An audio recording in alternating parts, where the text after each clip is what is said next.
Evening all. We're live once again. Thank you for joining us for our Claret and Booze Up Friday night show. What a fantastic couple of weeks it's been to be a West Ham fan. Yeah. If you're new to Claret and Booze, we're streaming live. So if you've got any questions, post your comments. This is an interactive show.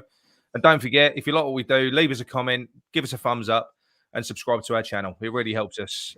This week, we're joined by a very special guest indeed and friend of the show, Nigel Kahn. I'm sure you're all aware who Nigel is. But if not, search up his podcast, the More Than Just a Podcast. It's a brilliant show. So now we've got that out of the way, it's time to introduce the hosts and the guest. I'm Nick. I'm sitting in my very chilly and non-insulated loft office in Enfield, hearing all the fireworks going off outside. Gary, how are you and where are you this evening? Yeah, I'm all right. And I'm in, as usual, in my inferior shed in Romford. And we will be joined by John soon, but he's having technical issues because he's a black cab driver and he doesn't really know how to plug things in. So he'll be with us soon. And last, and by no means least, our special guest, the infamous Nigel Kahn. How are you and where are you this evening? I'm in my shed. Good stuff. I'm admiring Gary's no expense spared decorations. £5, or the £5 flag he probably bought outside of Wembley before the playoff final. That's half and half, Nigel. You can't see the other side. Yeah. Is that a Blackpool other half? Yeah. Great stuff. Well, just to give anyone watching a heads up, the Claret and Booze Up show, we do this once a week on a weekend. It is a bit of a marathon, and we always have a shed load of topics on the agenda for discussion. Today, we're going to be reviewing the results in October since the international break. We're going to be touching on some Hammers news with the big story of the moment, the proposed West Ham takeover or partial takeover, whatever it is. But we'll get that cleared up and hopefully be getting some insider information from Nigel on that. We'll be doing our Mock the Week section to break things up with a little bit of piss taking, followed by Ozzy, if he joins us, his backwards quiz where he gives us the answers and we have to guess the question. After that, we'll get stuck into the Villa preview as well as some other bits and pieces. So to kick off, I think we'll go straight into the October review. And like I say, it was a fantastic period, an absolute roller coaster. After that loss to Brentford, all that trepidation surrounding the impact of the October international break, followed by a relentless fixture pile up in October. A lot of us were concerned about that our form would start to be impacted. But it seems we had bugger all to worry about. I mean, we started away at Everton, not the happiest of hunting grounds for us in the past, but, and they were in decent form when we went up there. We beat them comfortably with a goal from Ogbonna in a game where we dominated possession. 4 days later, we were back at home against the supposed toughest team in our European group. We had a bit of a scare early on with a disallowed goal, but once we clicked into gear, we breezed past Genk, beating them 3-0 with goals from Dawson, Diop and Bowen. And then just 3 days later, this is how tight the fixture schedule is, we were at home again to face a Spurs team that had sacrificed their midweek European Vauxhall Conference tie to rest all 11 first-team players for this fixture.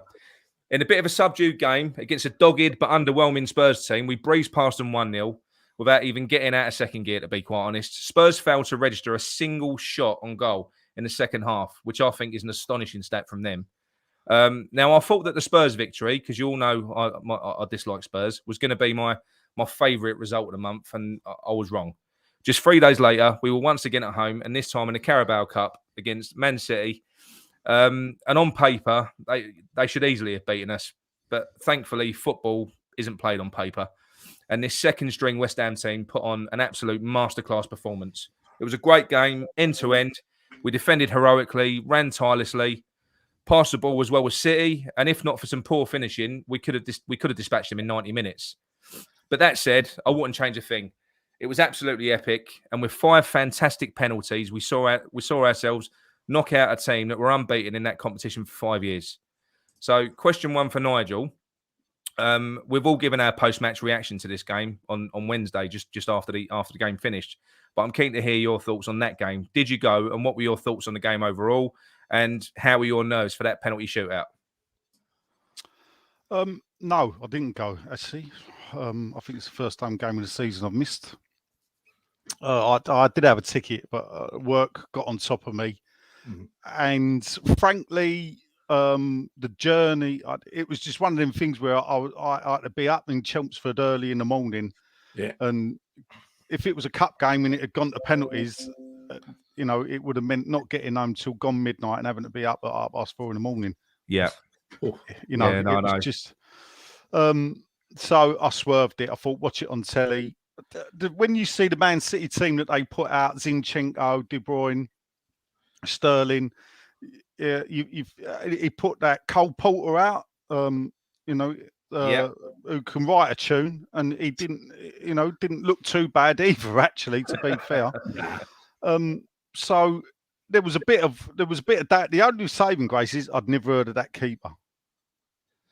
Yeah, no, Stefan. Yeah, no, I hadn't heard of him either. So, it was. I mean, we made changes as well, wasn't it? I don't know. What do we call that? Our B+ team. I think so. There was two first team players. I discount Johnson because he's really a B team player anyway. I think there was only Cresswell and Souček, wasn't there? Yeah. There was. There was a few subs late on, but that was about it. So, but like you say, on paper, I mean, there was no comparison between the two lineups on paper, was there? No, but what we've probably got going here, and I'm always loath to say best ever because it's very rare. It's hard to compare all everything that's gone before, different eras and everything. But when I look back and I think, sustained wise, the achievements that that David Moyes has racked up since the return of football after this first stop of the pandemic, it's approaching 18 months of non-stop success. Yeah, no. I'm at a push to remember 18 months of sustained success in top flight football for West Ham. Me too. Continuous. Yeah. 85, 86, we can all look back our best ever. 84, 85, we were a 1-0 win against Norwich away from being relegated, because if Norwich had won that game and we'd have lost it, we'd have gone down, Norwich would have stayed up. Then in 86, 87, I think we took 7 points out of the first 3 games and then nosedived down the table. We all know we run out of steam, then Cotty left and everything. So then you think, right, other good seasons that we've had, well, you had a few good glimpses under Harry. He finished 5th. He had a couple of other top 10 finishes, but apart from the 5th place finish, which I think was 57 points, a low tally that season to finish 5th when you look at the points tally. Yeah. Never happened. Roda finished 7th. We got relegated the next year. But those ones there that you just mentioned, though, I mean, 85, 86 is the exception, because I was looking back the other day at when we'd last won 4 games in a week and kept 4 clean sheets. Yeah. And we'd done that in 1985, 86. Yeah. We did that against 4 Division 1 sides. I didn't think we'd ever done it, to be honest. But if you take those other managers and seasons that you mentioned, they were brilliant interspersed with crap. Right, so every now and then we get slaughtered away from home or something like that. Right, Harry was usually weak on the road, wasn't he? Very, very strong. If you look at his record, I think he used to average like 3 away wins a season. Yeah. We used to fold. And whenever against the others as well. I mean, you remember the Bilic season? Always had players that didn't like going away there as well, didn't we? Like Di Canio didn't like travelling away, did he? No, he didn't. But do you remember that Bilic season towards the end? We won that last game against Man U, but we got stuffed a few days earlier, didn't we? Well, we had the 4-1 defeat to Swansea. Yeah. Beat Man United and then lost 2-1 away at Stoke. Yeah. And yet 4 points out of the Swansea and Stoke. And bearing in mind, we were 1-0 up at half time against Stoke as well. Yeah. If you look at the Swansea game, I don't know how we lost 4-1. It baffled me that the last Saturday game at Upton Park, and 4 points would have put us in Champions League football that season. Yeah, no, that's right. And you look at, I think you're absolutely right. Consistency like this, where you go into a game, it's a really strange feeling for me, and probably is for you as well. Going into a game like last weekend against Spurs, we were the favourites going into that game. Yes, and I felt very uneasy being favourites against Spurs. Right, really uneasy. And a guy said to me, he said, well, the better we get, if we carry on progressing like this and become consistent, we've got to sort of accept that feeling. We are going to be the favourites in games. But what seems to happen is it usually all goes tits up when you get that feeling, doesn't it?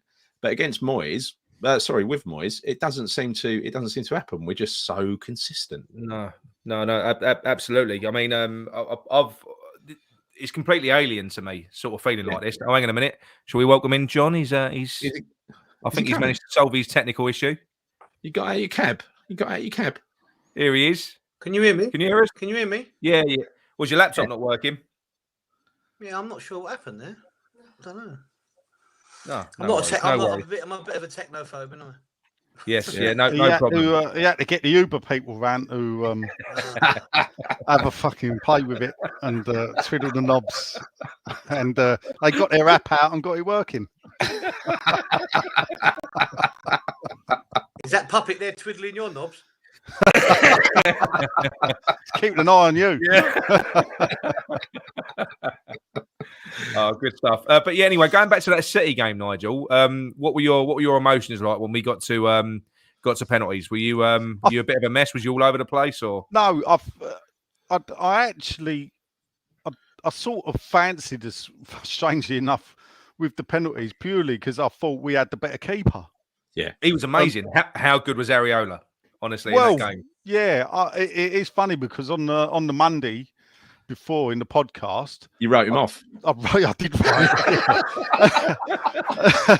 And as someone that I'm never quick to write players off. I like to give people a decent chance. When I say a decent chance, like 6 months to a year before I go, I don't think they're going to cut it. You know, I'd seen Areola playing 3 games. And he just seemed nervous in all 3 games. The funny thing about it is, of course, he hadn't conceded a goal in any of them games. Yeah, no. But his distribution weren't that great in some of them. And some of his decision-making, where he would come out for the ball to the edge of the area and miss. And we'd had a lucky escape against Genk. And that's the thing. You look at his Genk performance to the Man City performance, and it's like 2 different keepers. But that's the keeper I thought we'd signed from Fulham because he played like that for Fulham. Yeah, his shot stopping was outstanding, wasn't it? I mean, he saves a shot with purpose. I mean, he's such a strong, athletic bloke, isn't he? You know, and reflexes. Maybe that's what he needed. Maybe he needed because he's been playing behind a tight defence. We don't concede that many chances in the games that he's played in. Maybe he needed to be riddled with shots in a game just to sort of kind of get him going. And I'm not saying that that's a reflection of that game. When you play against Man City, they're going to create chances. We didn't make any mistakes, but because of their quality, they're going to create half chances and get a shot off, aren't they? Yeah. You know, it's going to happen. That's why the performance up there, I heard what he said, was one of the best when you take into the consideration the fact that it was, sort of the B team up against, at the end of the day, their B team's going to be far. Our A team is closer to their A team than what our B team is closer to their B team. Yeah. So technically, we've all been over there. Think back, we had the cup game in 2017, 5-0. They followed it up with league wins of 5-0 or 4-0, I think a 4-1. They've just embarrassed us time and time again in that stadium. Yet last season, I think we've got a draw. Now, all right, we drew again. We've beat them in the penalty shootout. Yeah. The fact we've got all 5 penalties, outstanding. Bearing in mind how we've been doing recently with penalties, when that last one went in, it takes a lot for me to dance around the living room, but believe me, I did. So did I. Yeah. I took a risk, didn't I? I sort of jumped on with my little mascot, Ben. I was watching some of it, as you pointed out, and like I say, it could be a bad move doing that, couldn't it? Because if it goes wrong, and like I say, with that, I had no idea with that stream because we're new to all this, so. I started StreamYard, put it up, and we don't normally get like that many live viewers all at one go. And I didn't tweet it or anything like that. Anyway, I've taken StreamYard off the screen, and I've put the game full screen. And then I realised afterwards that my commentary was shit because when I went back to the StreamYard, I had loads of messages saying, "Just tell us what the fucking score is, mate. Seriously, like, tell us the score. What's the score? Tell us the score. What's the score?" See, this is the thing. We do forget, and I know, those that stream. Yeah. You sit there and you drift away, forgetting you're not watching it on Sky. So therefore, there are thousands of people out there that ain't watching it.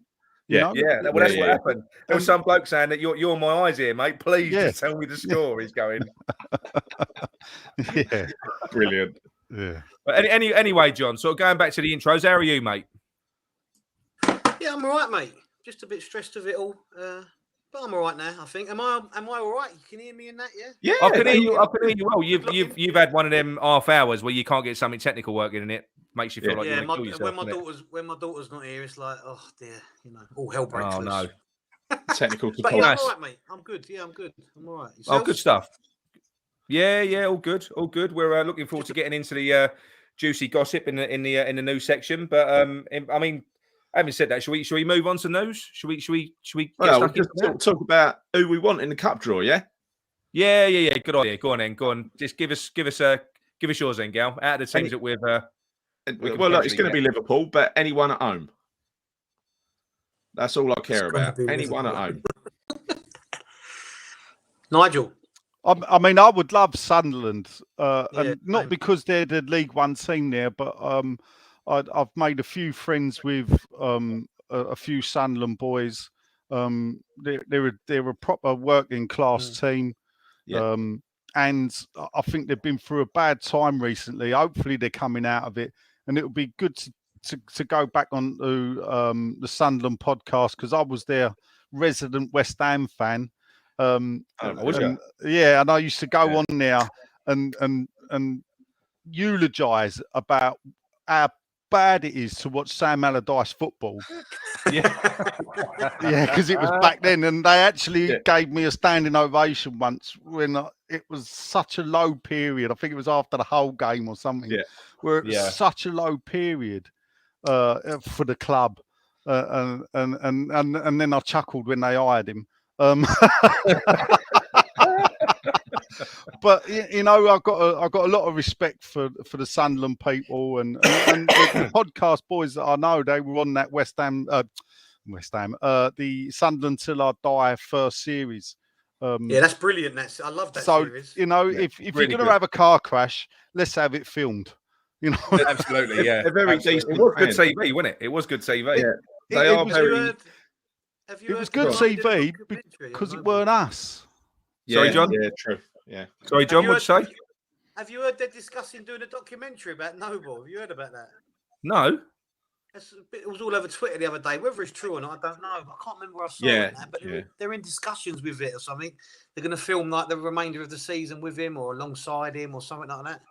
So I mean, going back to Noble, he was brave stepping up for that first pen, wasn't he? Really, to be honest, after what happened against Man U, he was brave. What's your title then? Come on then, the Noble's documentary. What are you boys calling it? One Man, One Club. Yeah, that probably will be what it is. One Man, One Club. I should write it. I know. Go on, Gal. What would you go for? Go on, you go first, Nick. I'm thinking. A Cockney in a cape. What? A Cockney in a cape. Superhero. There you go. That's why I don't do things like that, John. Nigel ain't done one. Go on. Well, I think I gave my away where I said the boy that threw it all away. Or the boy that threw it away. Nigel's belief is that do you remember when the pitch invasions and he manhandled the fan? He thinks that was a bad move for his legacy. I do. Yeah. I think a lot of people was a bit. I mean, not turned against him, but they sort of questioned why he did it and what was it all about. But I suppose it could be seen as taking sides in a way, innit? Do you know what I mean? As well, an element of that maybe.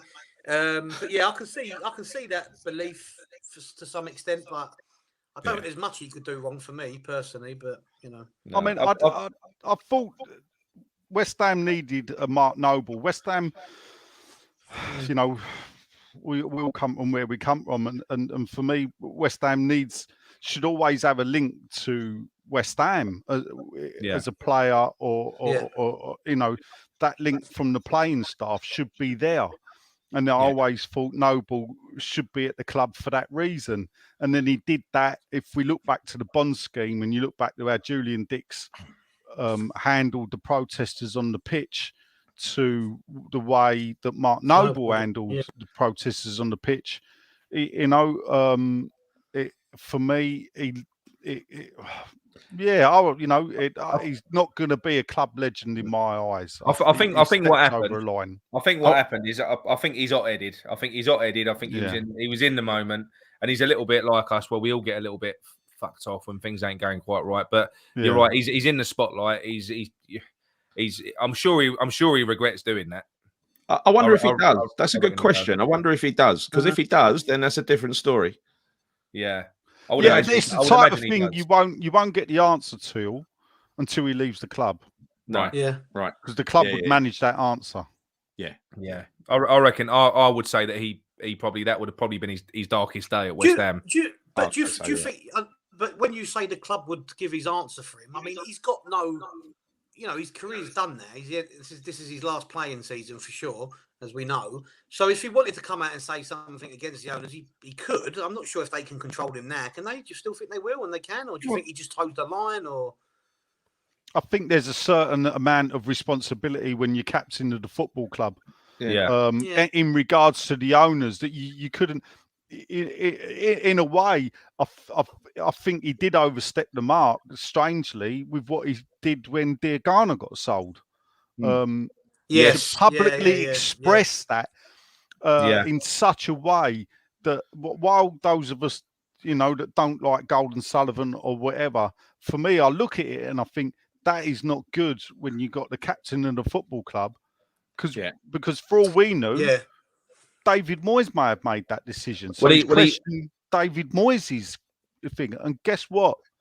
Diagana hasn't ripped up trees. No.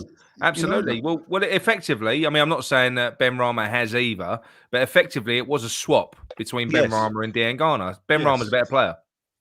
Yeah. Yes. Ben Rama is a better player. So did we all say we wanted the next round? Did you, John? Did you? I want Sunderland, similar to Nigel, maybe a little bit because they're League One club, but also because I sort of grew a bit of an affection for them. I've watched both those. I've watched both those series more than once. I love it. I love the story. Yeah. I love the working class roots. I know that sounds really dramatic and all that, but it is definitely something that drew me into Sunderland, and I never really had much of an interest in Sunderland per se, but the documentary I think was brilliant. Yes, you could say it was brilliant because we was laughing at them rather than thinking. Yeah. But in the end, you might laugh initially, but I think in the end you sort of feel a bit for them massively. And then if you're a football fan, if you're a real football fan and you watch that, maybe Newcastle fans might say different, but you can't help but get drawn in with it. You can't help but get drawn in with the emotion and the understanding of what that club means to them. Because the thing is, we can relate to that. So not that much of a car crash, but we can relate to it, can't we? Yeah. To some extent, but we could relate to the fans that they chose. The cab driver. The cab driver. That's what I'm saying. The people they chose.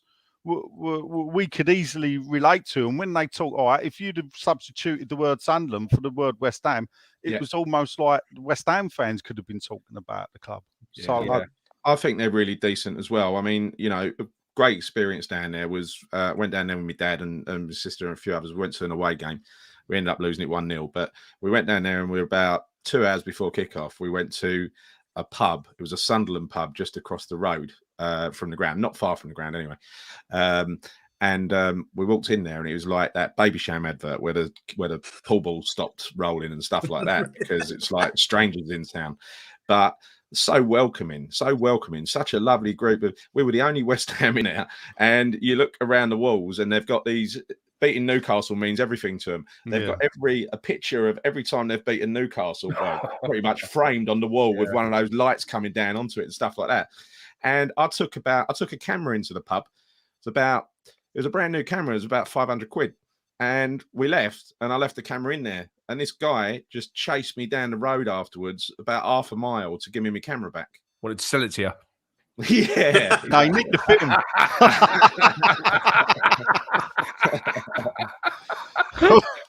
Yeah. Well, you say that. The funny thing about Sunderland for me is my first trip was to Roker Park, and my brother went to university up in Middlesbrough.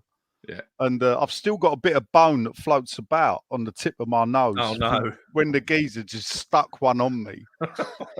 He come up, and this is literally, so they've come round this pub. We'd beat them 2-0, I think, in a League Cup game. Yeah. And I had to go back to a different train station because we were going back to Middlesbrough. So we would get in the local train, and as we're walking up the station, these 5 lads come through a car park. They must have watched me and my brother, and they come up and they were like, "What, have you got the time?" And I just went, "I don't know, mate." And he just went, "You cockney bastard," and just fucking headbutted me. I think I was about 18 at the time, and it was just. But it was an experience, and my brother sort of picked me up and was like, "Come on, fucking man up, walk on that platform, we're West Ham." It's like you could just see people looking at me as I'm holding this thing, and the whole building give a fuck. You know, this is football fan. And got on this train, it was like, oh dear. But apart from that, they are really lovely people. Yeah. Apart from that one experience. Yeah, apart from that one, yeah. Well, my choice would be Arsenal. Mm-hmm. I'll go for Arsenal. Arsenal at home. Arsenal at home. I'm not over that thing where we always lose to Arsenal. Yeah, no. Listen. Man City at the London Stadium, they were on aggregate 22-2 on aggregate. Yeah, right. You know, David Moyes is all about breaking records at the moment. Arsenal that is a trend that needs to stop. I know it's not. We do get the odd result against them, but ultimately we're too nice against them. They always do, like you say, tend to get one over on us. We're a better team than them at the moment. We will beat them. I think we will. Anyone at home. Yeah, I think we'll beat them. But right, okay. Shall we move on to the news? Yeah, go on. Okay, here we go. Moving on to Gary's news. Read all about it. Right, first story. Gary, go. Welcome to Claret and Booze news. So, story number 1. Could there be another big bouncing Czech heading towards the London Stadium? Daniel Kretinsky, known as the Czech Sphinx for his habit of turning unfancied stocks into gold. Nothing to do with him being a geezer.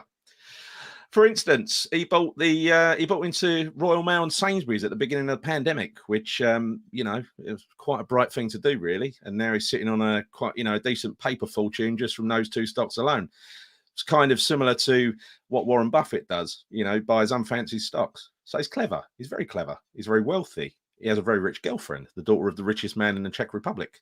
He's big in media, energy, and tabloids in his home country, and current president and co-owner of Sparta Prague, the most successful Czech team, albeit they haven't really thrived in his time there. Sadly, strangely, they've been a bit ordinary. Kretinsky is apparently close to buying a 27% stake in West Ham, as reported in The Athletic a few days ago. Claret and Hugh immediately ruled it out, then said Sullivan and Gold are staying, which perhaps means we should rule it in, and Sullivan and Gold might be going. So it strikes me as posturing, mid-negotiation, if you like. So in summary, what's a young, rich bloke with a proven football-owning pedigree looking to partner up with West Ham for? Is this too good to be true? Is it a good thing? Will he get rid of Karen Brady? Nigel? Brady out. Will he get car? I'd tell you what, I'd marry him if he got rid of Karen Brady. Do you know, it's a strange one. What I loved was, I think the first thing I got broke was when Sky broke it, and it got put in a group chat with a certain person who knew nothing about it. Yeah. And that was fantastic for a start. Yeah. He then went and found out about it, and there was a bit of toing and froing. And what it looks like is that it is happening. 27% is now. We can elaborate now. Is that what's not been said? Is the who is selling the shares? Right now, the theory that when I look at it, and this is purely a theory that I've looked at, is that the David Gold. If you look, Sullivan don't need the money. Yeah, so he's not selling it for money. Now there is a ruling that when you invest into West Ham, like Trip Smith done, when Trip Smith bought his shares, he put money into the club, and straight away people thought, oh, he's investing in the club.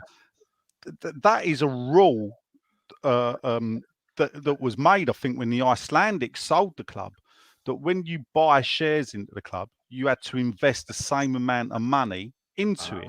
Really? So when Golden Sullivan put 50 million quid into the club when they bought the 50%, there was a story that came out later that they only actually paid half that for the club. So what it means is possibly it could have been that they paid the Icelandics half for that and then invested as cash the other half to get their 50 million sale. So when you look at the way that Trip Smith, he bought his 10% for 10 million and then put in this loan or whatever investment into the club as a 10. So it's almost like a stipulation. Whether that stipulation is still there now that the Icelandics are totally gone, I don't know. It's quite possible. We moved to the 27%, and this is the thing I struggle with. Sullivan made a move after owning a percentage of the club for 4 years to take his percentage over the 50% threshold. So technically, he can control the direction that West Ham moves in without anyone else. Yeah. Is he prepared to relinquish that? Now, normally, him and David Gold came as a voting block anyway. But for me, when you look at the pandemic and who suffered most out of the pandemic, you got to be looking at the Gold family, not the Sullivan family. Yeah. So therefore, it's well known, it's been well written about that Gold basically put his pension money into buying West Ham and everything else, and has probably been looking for a way out. Gold's a lot older. His health's not been great. You know, we've all seen the pictures of him. You know, they can deny it all they like. The man's he's not been a well man, and at the end of the day, at his age, I think he does. He loves being part of the club. Yeah. He owns 35%. It's quite possible that it's Gold selling a percentage of his shares. Yeah. And he'll possibly want to keep hold of 10%, which probably will keep his seat on the board. Yeah. And then they'll make it up another way. But I would imagine that Sullivan would still want to keep hold of his 50% majority. Now, jump back 11 years or 12 years to when they were at Birmingham City, and Carson Young, who ended up buying the club, offered him in 2009. He joined the board buying a minority stake. Ah, right. Yeah. So is this like an MO that right? We bring him in, he buys a thing, gets his feet under the table, and then enable him to be the bid. The thing about it is, I find strange is, and where the club's done really well at this, is that the fact that nobody knew about it, bearing in mind we had the Pye debacle, and these things don't happen overnight. Pye only walked away 4 weeks ago. This geezer must have been already there doing a deal when Pye were mouthing off. Yeah. 100%. It came across, Pye always came across as a bit of a stalking horse, didn't it? You know, it's... You know, it is funny because I can look back now at some of the things that we were told, 5-6 weeks ago, and you think, well, obviously a lot of other things were going on in the background that the club were denying. Yeah. So from the information that you kind of sort of gathered, Nigel, like 27% is a percentage. Are the other figures that have been mentioned accurate as well? I.e., this chap values West Ham at around about between 600 and 700. So let's say 650. So that means that that's 27% of 650 million that he's investing into the club. And if what you're saying is true, that he then has to invest the same again into the club. Is that right? It depends. See, no, that was that investment thing was done by the Icelandics. Yeah. The Icelandic bank that in 2010 it was part of the deal, and they wrote it into doing that, and that was to give a cash fund for the club for anyone buying into it. Right. Now, what you got to remember is, and that's what I'm saying is, I don't know if that's still in place because the Icelandics no longer. Obviously, Sullivan Gold, Terry Brown's got a percentage. The other family that run Alba Electronics. So the Icelandics ain't around. They could have done away with that. The only thing is that this £200 million, I would imagine, would be put into the club, possibly to clear off some of the interest-bearing debts, not by the owners. Well, I was thinking that he's coming in and he's buying a 27% stake, as in he's buying shares from existing shareholders for the market rate, and so that those funds would go directly to the shareholders, and the shareholders could do with it what they wanted. Yes. But however, I've heard that there's going to be some dilution of shares. They're going to actually create more shares. So, well, if you remember that they did that weird thing, the share rights issue, in the pandemic, where they basically bought £30 million worth of shares. Yeah. And a lot of people didn't realise what that meant was basically they took the amount of shares and increased it. But what that did was diluted the value of an individual share, because there was, like, say there was 1,000 shares in West Ham. Now there was 1,300 shares in West Ham, but the value of West Ham was still exactly the same. So the individual share price. But that's a way of investing money back into the club, and just taking a bit of paper for it. It didn't mean anything back then. So, but if you look at it, he's buying 27% of the. They've put down a percentage, not the amount of shares that he's buying. Yeah. And do you know, Nigel, whether or not, because the part of the story that interested me was that this deal that he's signing to take 27%, there is almost an obligation where he can trigger a clause where he can buy the club outright. Is that accurate, or is that not? Do you think? I don't know. The thing is if you're a businessman and you're doing a deal for these high stakes, there's only one reason. Again, Trip Smith bought in 10%. That ain't nothing. This is serious. Yeah, he's buying over a quarter of the club. Yeah. So again, for me, I try and look back as well and try and see how this has played out in the past. And it just led me back to when Carson Young was trying to take over Birmingham City. And in the end, he ended up buying near enough exactly the same, like a minority shareholding in the club to get a seat on the board. And then I think it was a year or a year and a half later, he finally managed to buy out Gold and Sullivan. Of course, he did it with all dodgy money. But I didn't know that, but that's really interesting that they've kind of taken this approach before.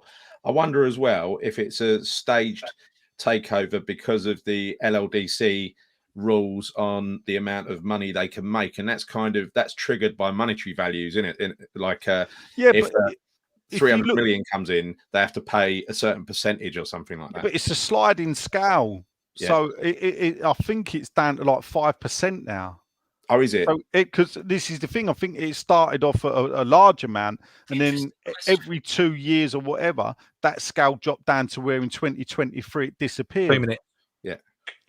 If you look at it, the amount of money, if they were going to sell 100% of the club for 600 million, when you take out the shareholder loans that they put in, they're entitled to take that back and everything else, and the money that they get for the club, they'd be paying 20-30 million pounds to the LLDC. So when you're looking at that, how much money that is, I've never seen that 2023. The nearest we got to it is we're going to hanker down and wait for 2023, and we're not going to do anything. Sullivan, since he bought the club in 2010, if you remember when he first bought the club, he actually held out his hand to Tony Martinez and said, if he wants to invest some money in the club, we'd welcome new blood on. Yeah. So you've got this part to it where Sullivan has always said he would welcome new investors. The thing about it is that when you've got that much money and when you've got to pay that much money there, are you going to be happy being a minority, especially a minority to someone like David Sullivan? And that's why they've never been able to attract more investors. Yeah, it's a strange one. Just to say what you said, Nigel, what you sort of said hit on earlier on, Nigel, in that conversation there. So what you're saying is £27 million that he's supposedly going to invest, yeah? No, £200 million. Sorry, £200 million to buy his 27% stake in the club. Sorry. So what you're saying is what are you saying, that none of that money could be used actually invested in the squad, or are you saying if it's because like a half and half scenario? The shares are owned by individual people. Yeah, of course. Yeah. So the money goes to the shareholders. Now it's quite possible, but the fact that Gold and Sullivan may turn around and say, right, we'll take half the money and we'll put the other half into the club. The thing about it is they'll get that money back when they sell the rest of the club. Yeah. Yeah. Or they could dilute the shares, create more shares, and then some of that money would go to the club. Yes. Yeah. So it's really interesting. The be all and end all is, does it excite you at all? Does it sort of fill you with confidence in any way? It's a positive, isn't it? At the end of the day, it's the start of the end. Yeah. For me. Yeah, that's it. We've got this comment here, look, from Sean. This Kretinsky fella is known for supporting existing management to carry on as normal. Yeah. The thing about it as well, if you look back to, people say, why now? Why sell the club now? So look back to the first time West Ham was ever sold, which was in 2006. So West Ham had no change of ownership from being formed in 1900 to 2006. Wow.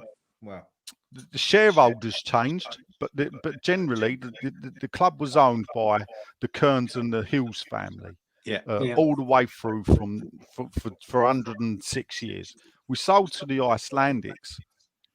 So when you look at that change, funny enough, David Sullivan owned 5% of West Ham in 2006 when he sold. So if you look at when we sold up then to the Icelandics, they were football people. Yeah. You know, this is interesting. I don't know whether anyone knows the answers to this. Isn't there a rule around owning more than one club? Doesn't this guy also own a majority in Sparta Prague? Yes, he does. No, he owns a minority. Well, not a minority. He's a co-owner. He owns 40%. Right. I think if he had a majority shareholding in West Ham, so that he could affect the way the club was run and everything else, I think it would be a problem. But as I said, in 2006, David Sullivan, actually, I was showing someone this the other day. David Sullivan in 2006 owned 4.9% of West Ham. 4.9. Yeah. David Sullivan. Right. Yeah. And now he owned Birmingham City at the same time. Right. Okay. Well, that answers that question. Yeah. Okay. So on the whole, this is quite hopeful. I mean, what I have seen today, I'm not going to put them up on screen because I couldn't be asked to redact the names and stuff like that. But there is a thread floating around on Twitter from Sparta fans who are very anti this chap. They've kind of said that some unsavoury things about him, that he's a bit of a control freak. He likes to put his stamp on the club. He likes to get sort of the opposite of what Sean said. In totally the sense that he likes to totally contradicting that. And but having said that, for 27% initially, he's not going to be able to do anything, is he? To be honest, he tends to buy minority stakes in companies and do very well out of them, right? It strikes me that this is a very expensive minority share in West Ham. Yeah, is this a takeover bid or is it an investment? It's an investment. It's investment. But what I'm saying is he's buying 27% of West Ham, a minority shareholding. That is unusual for him. He doesn't usually pay over the odds for an asset. And I think really, if you look at the market value, he's either paying market value or above market value for those shares. He clearly wants to buy into the club. He clearly wants to buy a Premier League side. This is not what he usually does, because this is a guy who hides in the shadows and stays largely anonymous, right? And this is going to bring him right to the fore and bring him in the spotlight.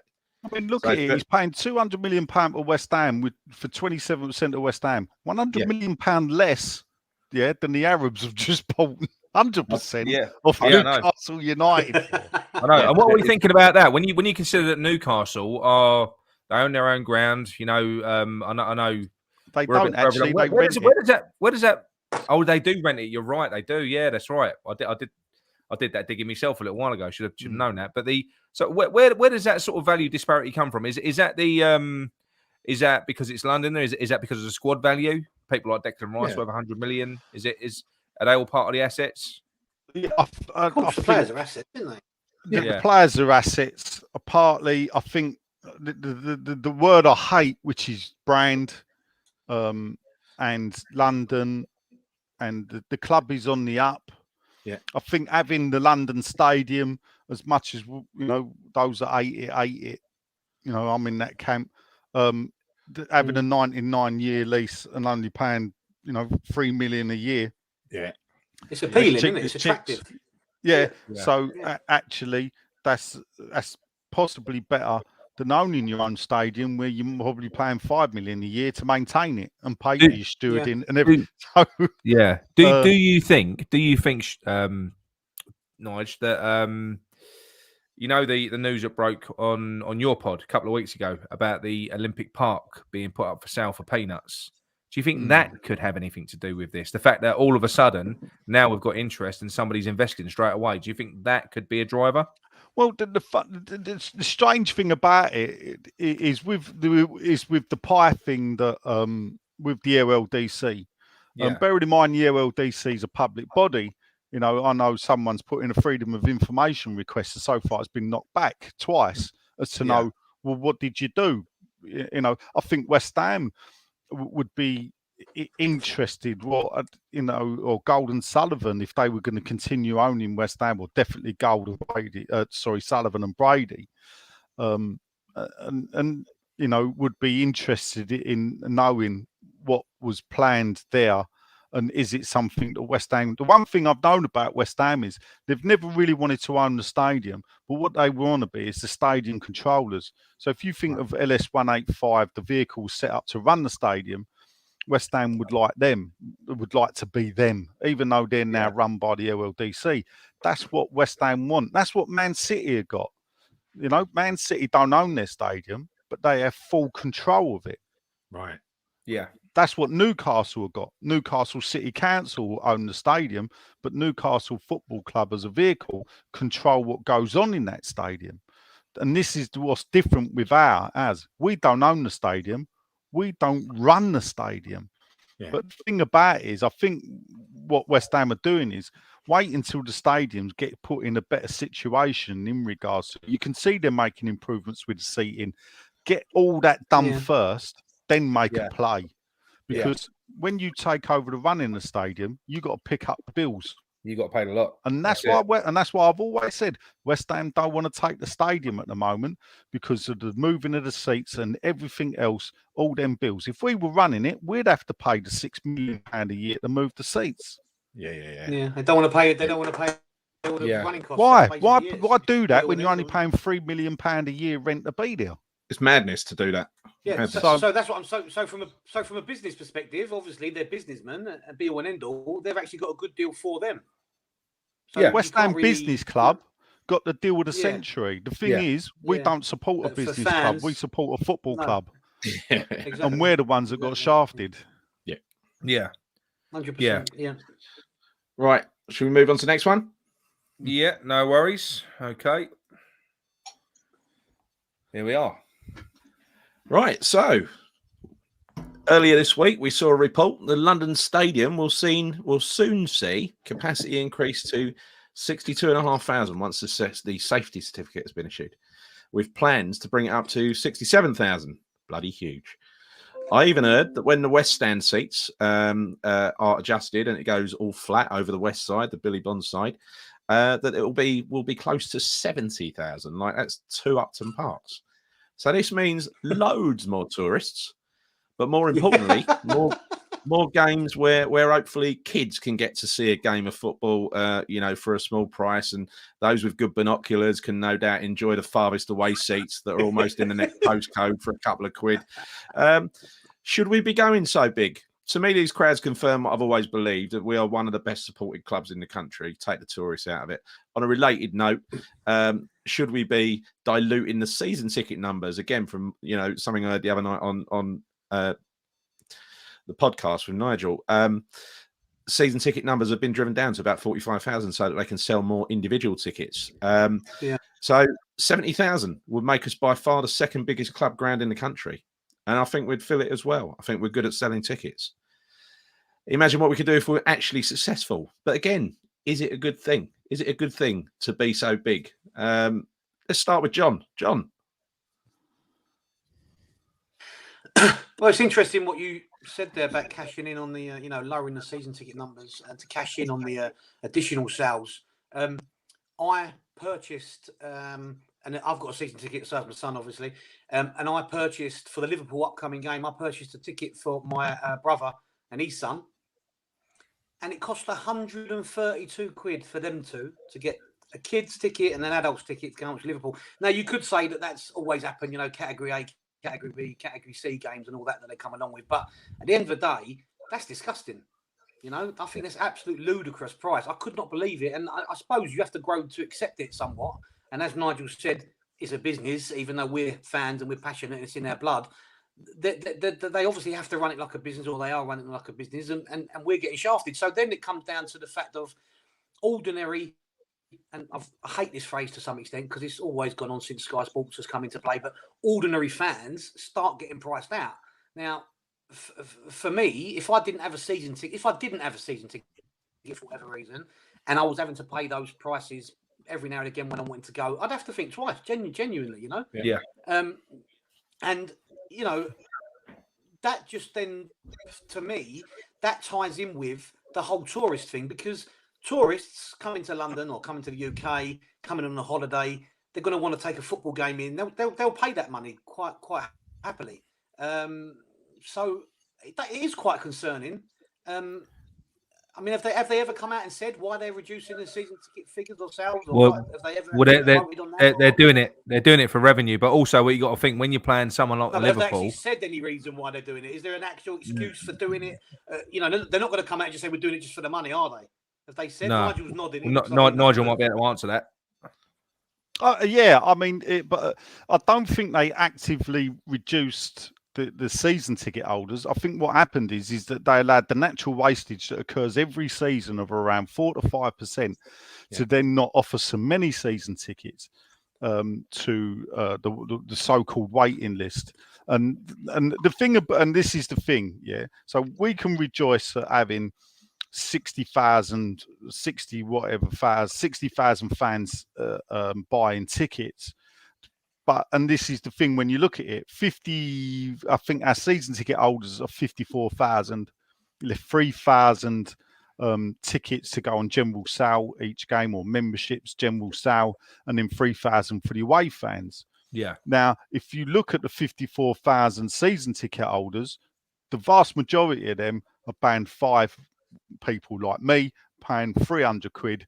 And I tell you what, you don't sustain a football club at the top of the Premier League, yeah. I know. With 10,000 tickets that were £100 for kids, and another 10,000 or 8,000 band 5s at £350 for a season, yeah. And this is the thing. The thing is, it was a chicken and egg thing, wasn't it? Yeah. The reason why I'm paying 300 quid for band 5, apart from being the type of person that don't like paying them a penny, but will pay the bare minimum to watch the football. Listen, mate, I can tell you about all the scams I pulled over the years. For 2 years I was under 16, and then the next season I was over 65. You know, I went from being a YTS kid to joining my pension in the. You're making Sullivan Twitch on your desk there. Look, yes, mate. Yeah, he knows all the scams I've pulled. I mean, I got a box of season tickets here, and I show people, and they go, "They're not in your name," and I go, "Well, of course not." You know? Half of them ain't in my name because if I'd put my name, I'd put my real age down. So, but then but the days of scamming it the way I used to do it are long gone because we used to have the tear out books back then. So, but you don't make money out of people like that at the end of the day. But so what they've done is they've realised how can they increase the ticket revenue. And the reason why we had so many season ticket holders, we had too many season ticket holders, was because that was the hard sell. Yeah. So they did this hard sell before they moved. They boxed themselves into this corner themselves and they paid the price for it. Now, what happened is that how many fans were at the Leicester game this season? Yeah. 47,000. At Leicester? Yeah. Leicester home. That was a full house, wasn't it? See, this is the thing. It's the great attendance con. The attendance is not the attendance now. It's the amount of tickets sold. Right, if you're selling 54,000 season ticket holders and 3,000 away tickets, that's 57 guaranteed straight away. Yeah. When every month, the supporter advisory group, the safety people, which is Newham Council, the Met Police, the club, they all meet. You can put in a freedom of information request and you can see what they talk about. And in that meeting, they have to declare what the legal attendance was. For the Leicester game, there was 47,000. Oh, blimey. They said there was 59,000. Yeah. Now, the mad thing is, the only team to win 60,000 sellout this season at full attendance was the Man City game. Really? Of course it was, because everybody had to buy a ticket. Yeah, true. Yeah, that's true. it. Yeah, if you're a band 5 season ticket holder like me and you ain't going to the game, bear in mind my seat averages out about £70 a game. If I don't go to the game, do I bang it on Ticket Trader and get a fiver, or do I think, mate, you go? If no one wants to go, fuck it, let it go empty. Yeah. You know that's what happens. People could have a go at me all you like at the end of the day.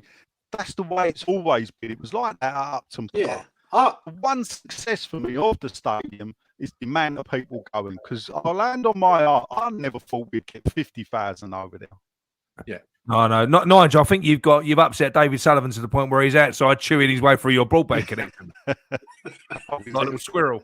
But I'm with Nigel. I'm with Nigel with that whole selling your ticket back to the club. I sell it back to the club because for the money they give you, it's just greed, and I'd rather let it go to waste. If no one takes it off me, I don't. But you know, John, what I was going to say is if it weren't your brother buying that, for 140 quid, the fact of the matter is against Liverpool, we've got an awful lot of London-based. What I mean is we've got a lot of London-based Liverpool fans that will pay that money, because it's when you consider they probably travel up to Liverpool to pay their train ticket. Yeah. But let's be honest. Let's be honest. Man City on Wednesday, we was all sitting next to the odd sort of Man City fan to some extent, weren't we? We was all sitting next to that person who's there to watch Man City. So what do you do about it? What can you say about it? It happens at every ground. There's nothing you can do about it. And I think it's always happened. I think it's always happened. But now, not to this extent. Not to this extent. No, I agree. It's rife at Liverpool and places like that since they extended their capacity. It's not just us, it's all over the place. No, I agree. But it's fair. It's a new phenomenon for us, isn't it? Yeah. To me, anyway. I don't think it happens so much at Upton Park. A lot of the away fans probably be scared to go to Upton Park, let alone go in the ground. But you certainly wouldn't wear your colours, would you? You wouldn't wear your colours at Upton Park. I mean, I don't wear colours anyway. But it's funny how my mentality changes as you get older. If I think the guy in front of me is Man City, what am I going to do? What's the point? Let him be Man City. Yeah, I know. At the end of the day, as long as you don't sort of start ranting and raving and singing and all that, then you've got to accept it's going to happen. And probably if we continue to grow, it's going to happen more and more, isn't it? All this sort of stuff, you know. It will. All the stuff 100%. that we've all the stuff that we've took the piss out of other teams for having, we're going to end up having if we. Yeah, but you know what, John? Do you know what, John? What's going to happen is we're going to be playing away at Tottenham, and they're going to have tourist West Ham fans in their home end. That's what's going to happen in the long term if we continue progressing the way that we are. Yeah, but we have to embrace it, because this is the thing. With growth comes things that you possibly don't like, half and half scarves, of course, all this other stuff. If you want to grow, you're going to have to accept it, you know, and that's it. But, you know, you don't want to give any more money back to the club by giving your ticket up, that's for sure, or selling it back.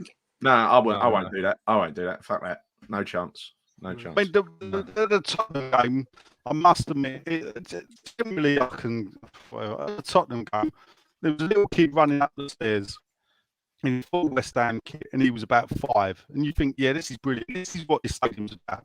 Yeah, unfortunately, his mum was walking up the stairs with West Ham Tottenham half and half.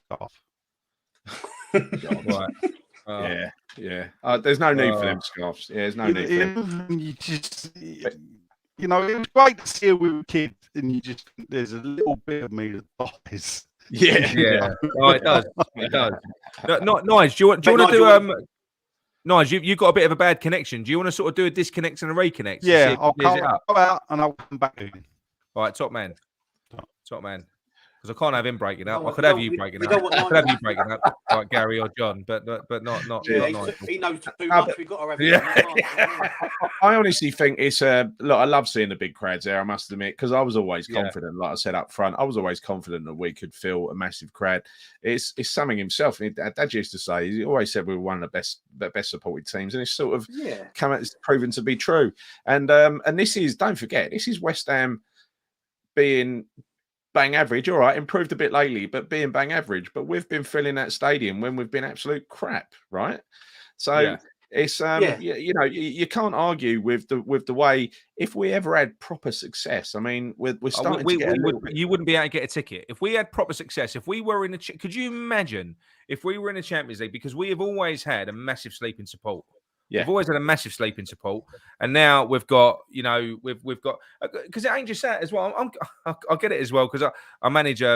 Kids are impressionable. They you know, unless you're a kid who's kind of forced into supporting your football team, like less are nowadays. When we was young, you had no choice. You supported your family team. But nowadays it seems to be different. I know kids where there's 4 kids and they all support different teams in the same house. They kind of. They choose their own. They choose their own team. The father of that household needs to have a look at himself in the mirror. That's all I'm gonna say. He does. Reece said to me once. He said, "I think I might." He said, "I think I might support Man U." I said, "Well, when are you going to go and see them then?" Yeah, exactly. Yeah, that was the end of the story. Got a season ticket at West Ham. Twice a season. Twice a season. Exactly. Yeah. Twice a season. Thing is, I can understand sort of being a little bit, because when you're younger, I mean, I had different shirts when I was a kid. I used to watch Italian football quite a lot when I was younger, because it was all about that, wasn't it? And you do well. You played like an Italian. Listen, you had a Croatian top, didn't you? I did, only for Slavan Bilic though. Only for Bilic. You had a Croatian top when you was a kid, but I don't know. I think we are a big club. I think we are massive. I think if we were to be successful, we would, and that ain't just because of our success. If Chelsea and West Ham were equally successful, West Ham would be bigger. And I'm telling you. Oh yeah, without a doubt. Yes. We would be bigger. We would be bigger. And it's interesting. Did you go on, go? Sorry. I'll tell you what, that stadium, the only way it looks good, that stadium, is to fill it up to the rafters. Yeah. The more people you can get in there, the better. I know, and also don't forget, because Nigel had his mind blown by the LED lights, didn't you, Nigel? When you saw that before, you loved that, didn't you? Like Nigel's frozen. You hear me all right? Yeah, you got a really bad connection for some reason. You was all right at the start, last sort of 5 minutes. After you you said you was ripping Sullivan off. Like I said, I think he's been mad. He's been fucking with your broadband. Well, he's disappeared now, Sullivan, as well. He must be outside. Yeah. But but you know what? Yeah. Like going back to the whole marketing and all that, I always said when I'll West give Ham it another changed go. that badge, All right. I think I said it the other week. When West Ham changed that badge to incorporate West Ham London, when they took away United and put London under the badge, I always said that is marketing there, right there. You know, and I said that the other week on one of these streams that we did. So I think Nigel's right. The appeal's there. London, we're growing, we're getting better, and also he sent 3 of his mates over to spy on the club, innit? You know, Soufal, Suchek, and Crow all came from Sparta, didn't they? So but he sent them over in advance. No. They came from Slavia Prague. They were Slavia Prague. This chap's Sparta, yeah. Well, free checks, then. Free checks, yeah. But you can't argue with any of their decisions from a pure business perspective, right? They've done, they've got that stadium for £3 million a year rent, which is chicken feed. They got all that new ticket revenue that they're starting to grow. Sponsorships will follow. A little bit of success on the pitch. A little bit of sustained success on the pitch anyway. And the branding, I might not like it, but it's been hugely successful. And West Ham's name is out there now. It's out there. We've got supporters clubs growing. Or I know we've always had international supporters. Now we've got real growing, sprouting international supporters groups. So it's getting big. And I think it is the right time to invest in West Ham. Going back to the previous story, it is the right time to invest in them. I think we're on the cusp of growing. I just hope this ain't another false dawn where we fall off a cliff. No, exactly. Exactly. I think if we're getting here comes Nigel. Hopefully he's sorted it out. Hello, Nigel, you all right? No, he's gone. I'll tell you what, Nigel. Turn your camera off. Just see if we can just get you clear audio, because that'd be fine for a minute. Turn the camera off. Yeah, because I don't want to see you. He's fed up with your face. I think, Nigel. I don't know how the fuck you do that. Let's do that. I think when you. All right. There you go. Is that better? That's better. Yeah. I can hear you now.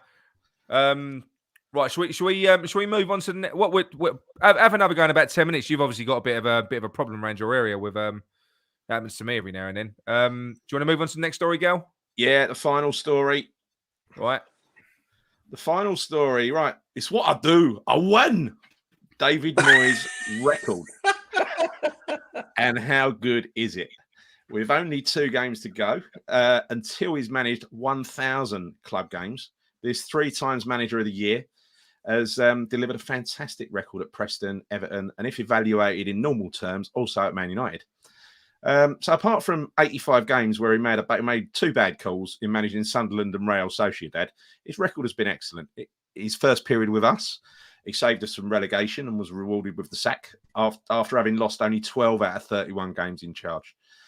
In his current term, he's returned to previous levels of success in terms of win rate. His second spell has brought a win percentage of 48.1% from 79 games, losing only 25 in that time. I also think he's brought much more to the club than than if you judge success as trophies. He's brought much more to us than that in terms of self-respect, pride. For 2 seasons now, we've consistently improved, and everyone's so excited about watching every single West Ham team, no matter what competition. But on win rate alone, not counting Trev with 64% in his rescue season, he is the best ever permanent manager. With closely followed by Pellegrini and Bonds at 43% win rate. Bonds was part of that, was in the second tier. And Redknapp, Allardyce and Bilic at 37 and 38%. But Allardyce spent a year of that in the second tier as well. So, 48.1%, absolutely astounding. Clearly, to be the actual best ever, you need longevity, you need trophies. And together with bringing long and lasting change to the club, which is what definitely Ron Greenwood did, for instance. But what in your mind would Moyes need to do to be called the best ever? Nigel. Interesting.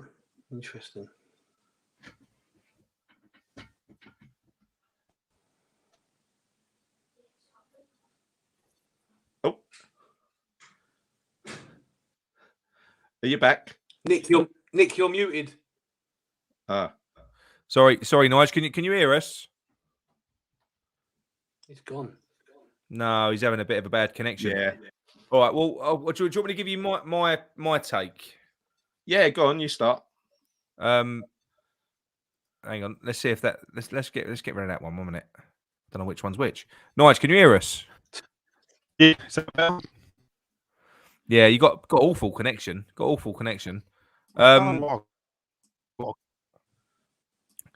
look, I'll repeat the question. I'll repeat the question. So, what in your mind would Moyes need to do to be called the best ever? What, best ever West Ham manager? Best ever West Ham manager. Yeah. Premier League era. No, ever. Ever. Best ever West Ham manager. What would he need to do to qualify for that?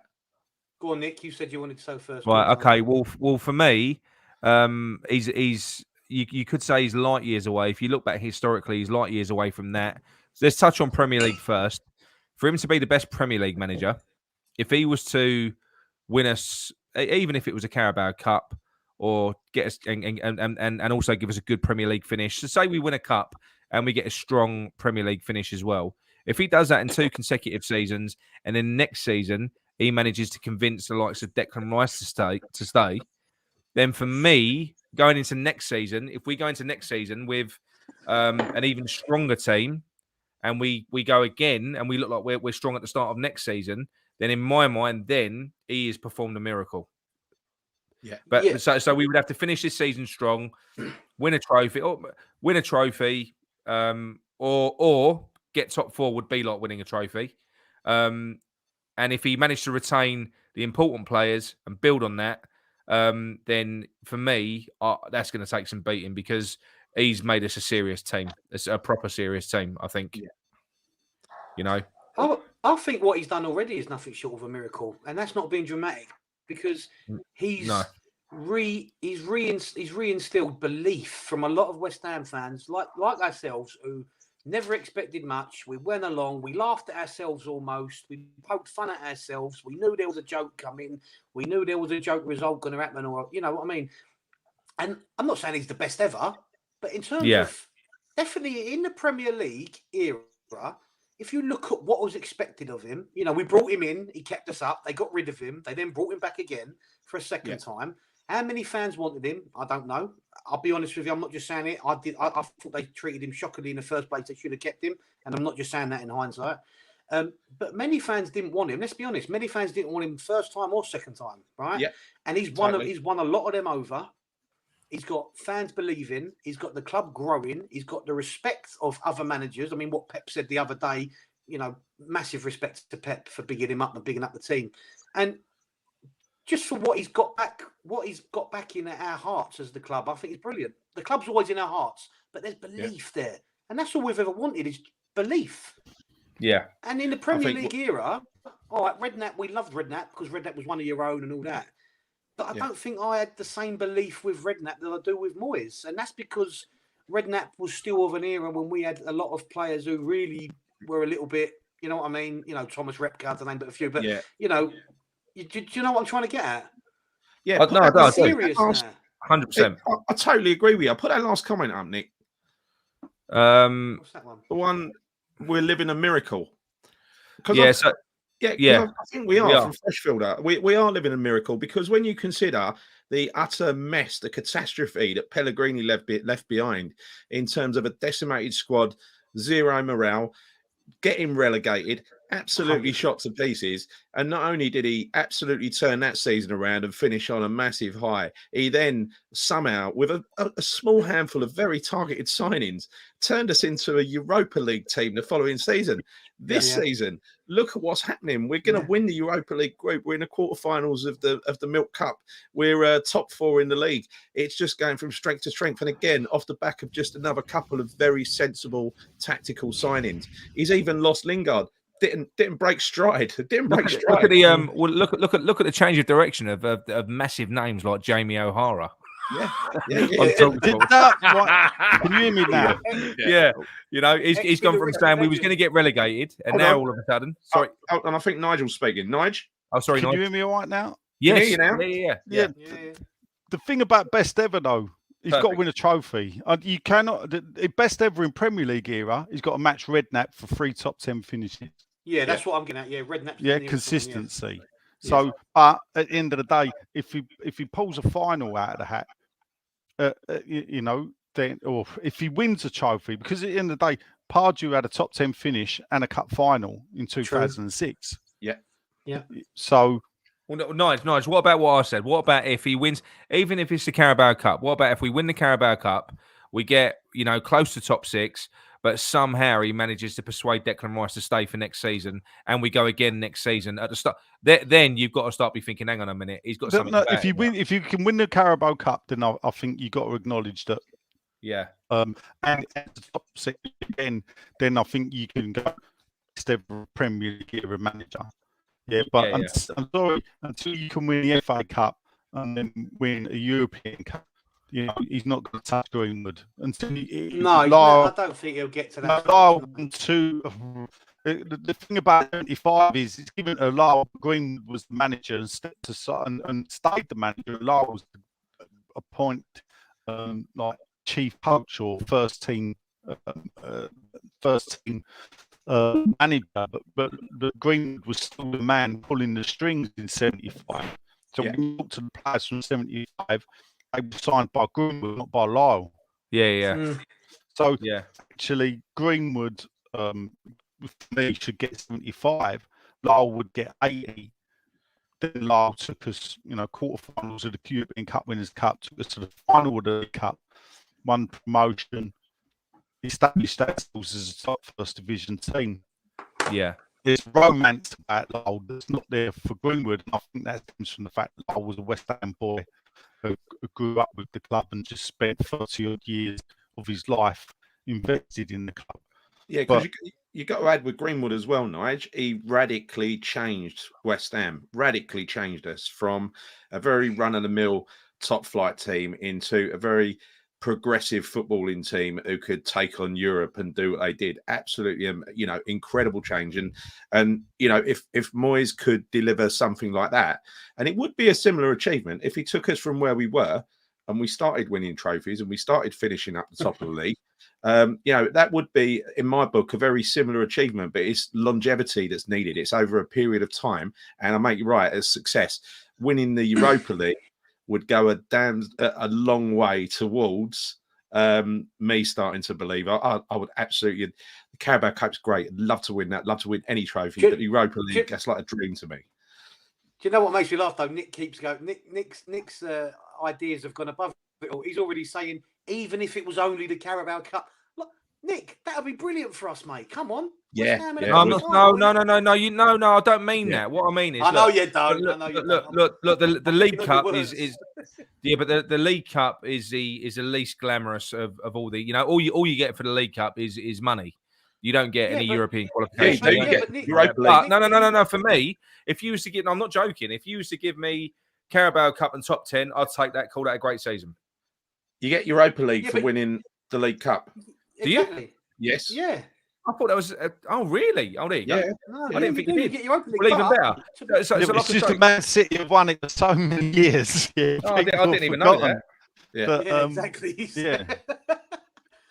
Yeah, I didn't even know that. To me, any final with West Ham, it's glamorous. That's how I see it. Yeah, 100%. You know what could happen? If we got to, I'm forgetting what teams are in it, but say we got to the semi-final and there was 3 of the Champions League teams in the other 3 semi-finalists. No matter what happens from that point on, we'd get Europa League qualification. Yeah, we would. I've read that. No. What for Sean's saying? Not Europa League, Europa Conference. And has it been downgraded? And we know that's for Spurs. That's Spurs' competition. No, I think what he's saying is Europa Conference is just about money, isn't it? You don't get anything through. No, the league gets Europa Conference. The reason Spurs did it was Man City won the Europa Conference and pushed the league places down. Cup, Nick? How many Bet World Cups we won? Yeah, Bet World Cup winners. Don't forget. That's it. Yeah, and on a couple of comments from Chris Butcher. Some appreciation for your poor attempts at accents, Gary. Oh, fuck off, Chris. It was a great accent. It was more Scottish than you could believe. He's wee Jimmy Cranky take on David Moyes. That's what I do. I win. Yeah. Ramsey Nesbitt. Yeah. I just think, like, getting back to Moyes, genuinely, right? No one wanted him. He was No. he was a bit of he was brilliant at Everton. Let's be honest, right? On a low budget, he done really well with Everton. Went to Man United, had a terrible time. We all know that. Went abroad, terrible time. No one wanted him. We took him. We then got rid of him. No one wanted him. He became a bit of a joke, a bit of a laughing stock. We've been a joke amongst other fans' eyes, or in other fans' eyes over recent years. And now what you've got is, I've got loads of family that are Arsenal, and they're all of a sudden interested. They're going, "Oh, West Ham are playing well, aren't they?" And to me, at 42, my cousins in Holloway have never complimented West Ham. To me, they just laugh at us. We're always like inferior to them. Yeah, they do. They pat us on the head. We've spent our lives being patted on the head and go, "Good old West Ham, our second team, because you never beat us." You know what I mean? Exactly. You said that last week, Joe. 100%. Yeah. Everyone's second team because no one's scared of us. Yeah. No one feared us. And Moyes has instilled that. So, yeah, I agree with Nigel. He's a way off Redknapp to some extent at the minute, but in terms of belief, he's instilled that back in my club, which I think. I don't think he's a way off. He's not a way off Redknapp. I think he's on course to overtake. No, he's not a way off, but he's still a little bit off. Then, okay. Yeah. He's on course. But I must admit, the Redknapp period, that's kind of where it was amazing, wasn't it? You know, when he brought all the kids through and everything else, it was there was a couple of good years. There was a couple of really good years there. You know. There was, but again, like we said earlier, it was up and down, and the away form was crap, right? Massive. It was. Agree. Yeah. It was. All right. Well, look, we've done that. So what we're going to do now is move on to John's mock of the week. Are you ready, John? Yeah, we've had a bit of a technical disaster. We've had a bit of a technical disaster today, haven't we? Like me and Nigel. And I know Nigel as well. We need to get Nigel sorted out because I want to see if his West Ham knowledge is still up to scratch. So, right, here we go, John. You ready for first, Nigel? Don't worry. Yeah, hello everybody. Claret and Booze mock the week. Here he is. Look, the man, the myth, the legend, Declan Rice. What a lad, eh? You know, rumours are constantly flying around about where he's going to be playing his football next season. Is it going to be City? Is it going to be Man United? Is it going to be Chelsea? But I'm not so sure he's going to any of those clubs. I'm actually pushing for him to look, and his agent are looking for him to go into Hollywood. I mean, why else would he have a striking resemblance to Wolverine from the Marvel films? Maybe there's a new movie coming out we don't know about. Is there anything this lad can't do? I'm not so sure, Oh, Marvel. When you put Marvel, I thought he was advertising pad and book. Nigel, not everyone's as old as you, mate. They may not know what you're talking about, mate. Yeah. All right, here we go. That was moving on to entertainment. Mickey Flanagan has announced a new tour. Hasn't been on stage for a number of years. A lot of people worried about if he had enough material, but as you can see by the name of his new tour, there's plenty of material to go around and laugh at there. More entertainment news. Rachel Riley, Manchester United fan, has been sacked from daytime TV quiz Countdown for an apparent outburst that Tottenham aren't as good as they think they are. Rachel refused to comment, and when asked would she do it again, she gave a 2-syllable answer. Moving on to history now. Cambridge University historians have found the last time that Tottenham Hotspur won a London derby when they beat Walthamstow 3-1. Go back to last Sunday, Nuno Espirito. He wasn't very dignified in defeat following the Tottenham's loss in their cup final to West Ham United. He said that Spurs were a better team. Spurs should have won. A lot of people questioned the sanity of the guy.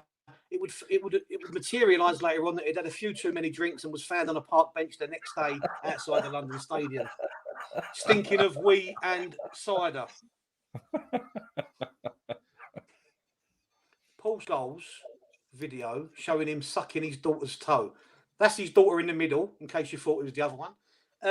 Nigel, would you suck Paul Scholes' daughter's toe? Actually, I thought he was chewing her toenails, but I mean, yeah, no. It's the same thing, I'm not sure what sort of foreplay you get up to, Nigel. That's his No. daughter there. She plays. She actually, you know what? She actually plays netball for a team called London Pulse, who train right where my son trains. So I might pop in and see her. Alex We're getting Ferguson was tickets. asked, Getting tickets. I might get tickets to see her. Yeah. Alex Ferguson was asked to comment. As you can see, he was not in a good mood at that, and the thought of that at all didn't impress him. Lastly, Aaron Cresswell has been working on his delivery after 10 assists, I think it is this season. He's been seen pushing the bike around for Deliveroo and working on his set pieces with his delivery. Although Nick, as you see, cannot spell the word delivery. Deliveroo, John. Deliveroo. That's not Deliveroo either, mate. I'm not sure what you're looking at, but there's neither, is it? Okay. Jesus, well done, John. Well done, John. Well done, mate. John. Well, I'll tell you what, Nigel, have we got some good audio from you? Because we're gonna reignite Nigel's question time. I've got 5 questions for you. Can you see everything? Because I can see everything. I can hear everything. You sound all right now as well, right? So Is that good? Let's move on to Ozzy's question time. Let's see if he can do his delivery a little bit better this time than what he did last. Hey, hang on a minute. Nigel, yeah. This got pulled after one episode, right? Because I gave you the answer first, which I thought was right? So now... He almost got sacked, Nigel. I almost got... Nick ordered me an Uber home and everything. I fucking went mental. But I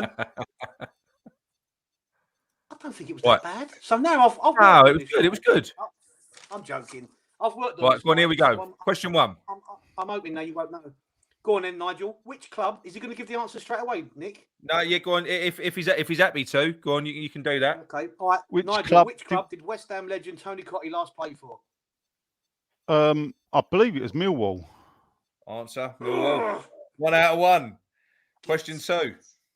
Do you want to know another good stat that Tony Cottee set? I think a record for playing in all 4 divisions in the same season. He left Leicester for Norwich. That was going to be one of the questions. Nigel. That was going to be one of the questions. That was going to be one of the questions, but I said I bet you he brings it up anyway, and you did.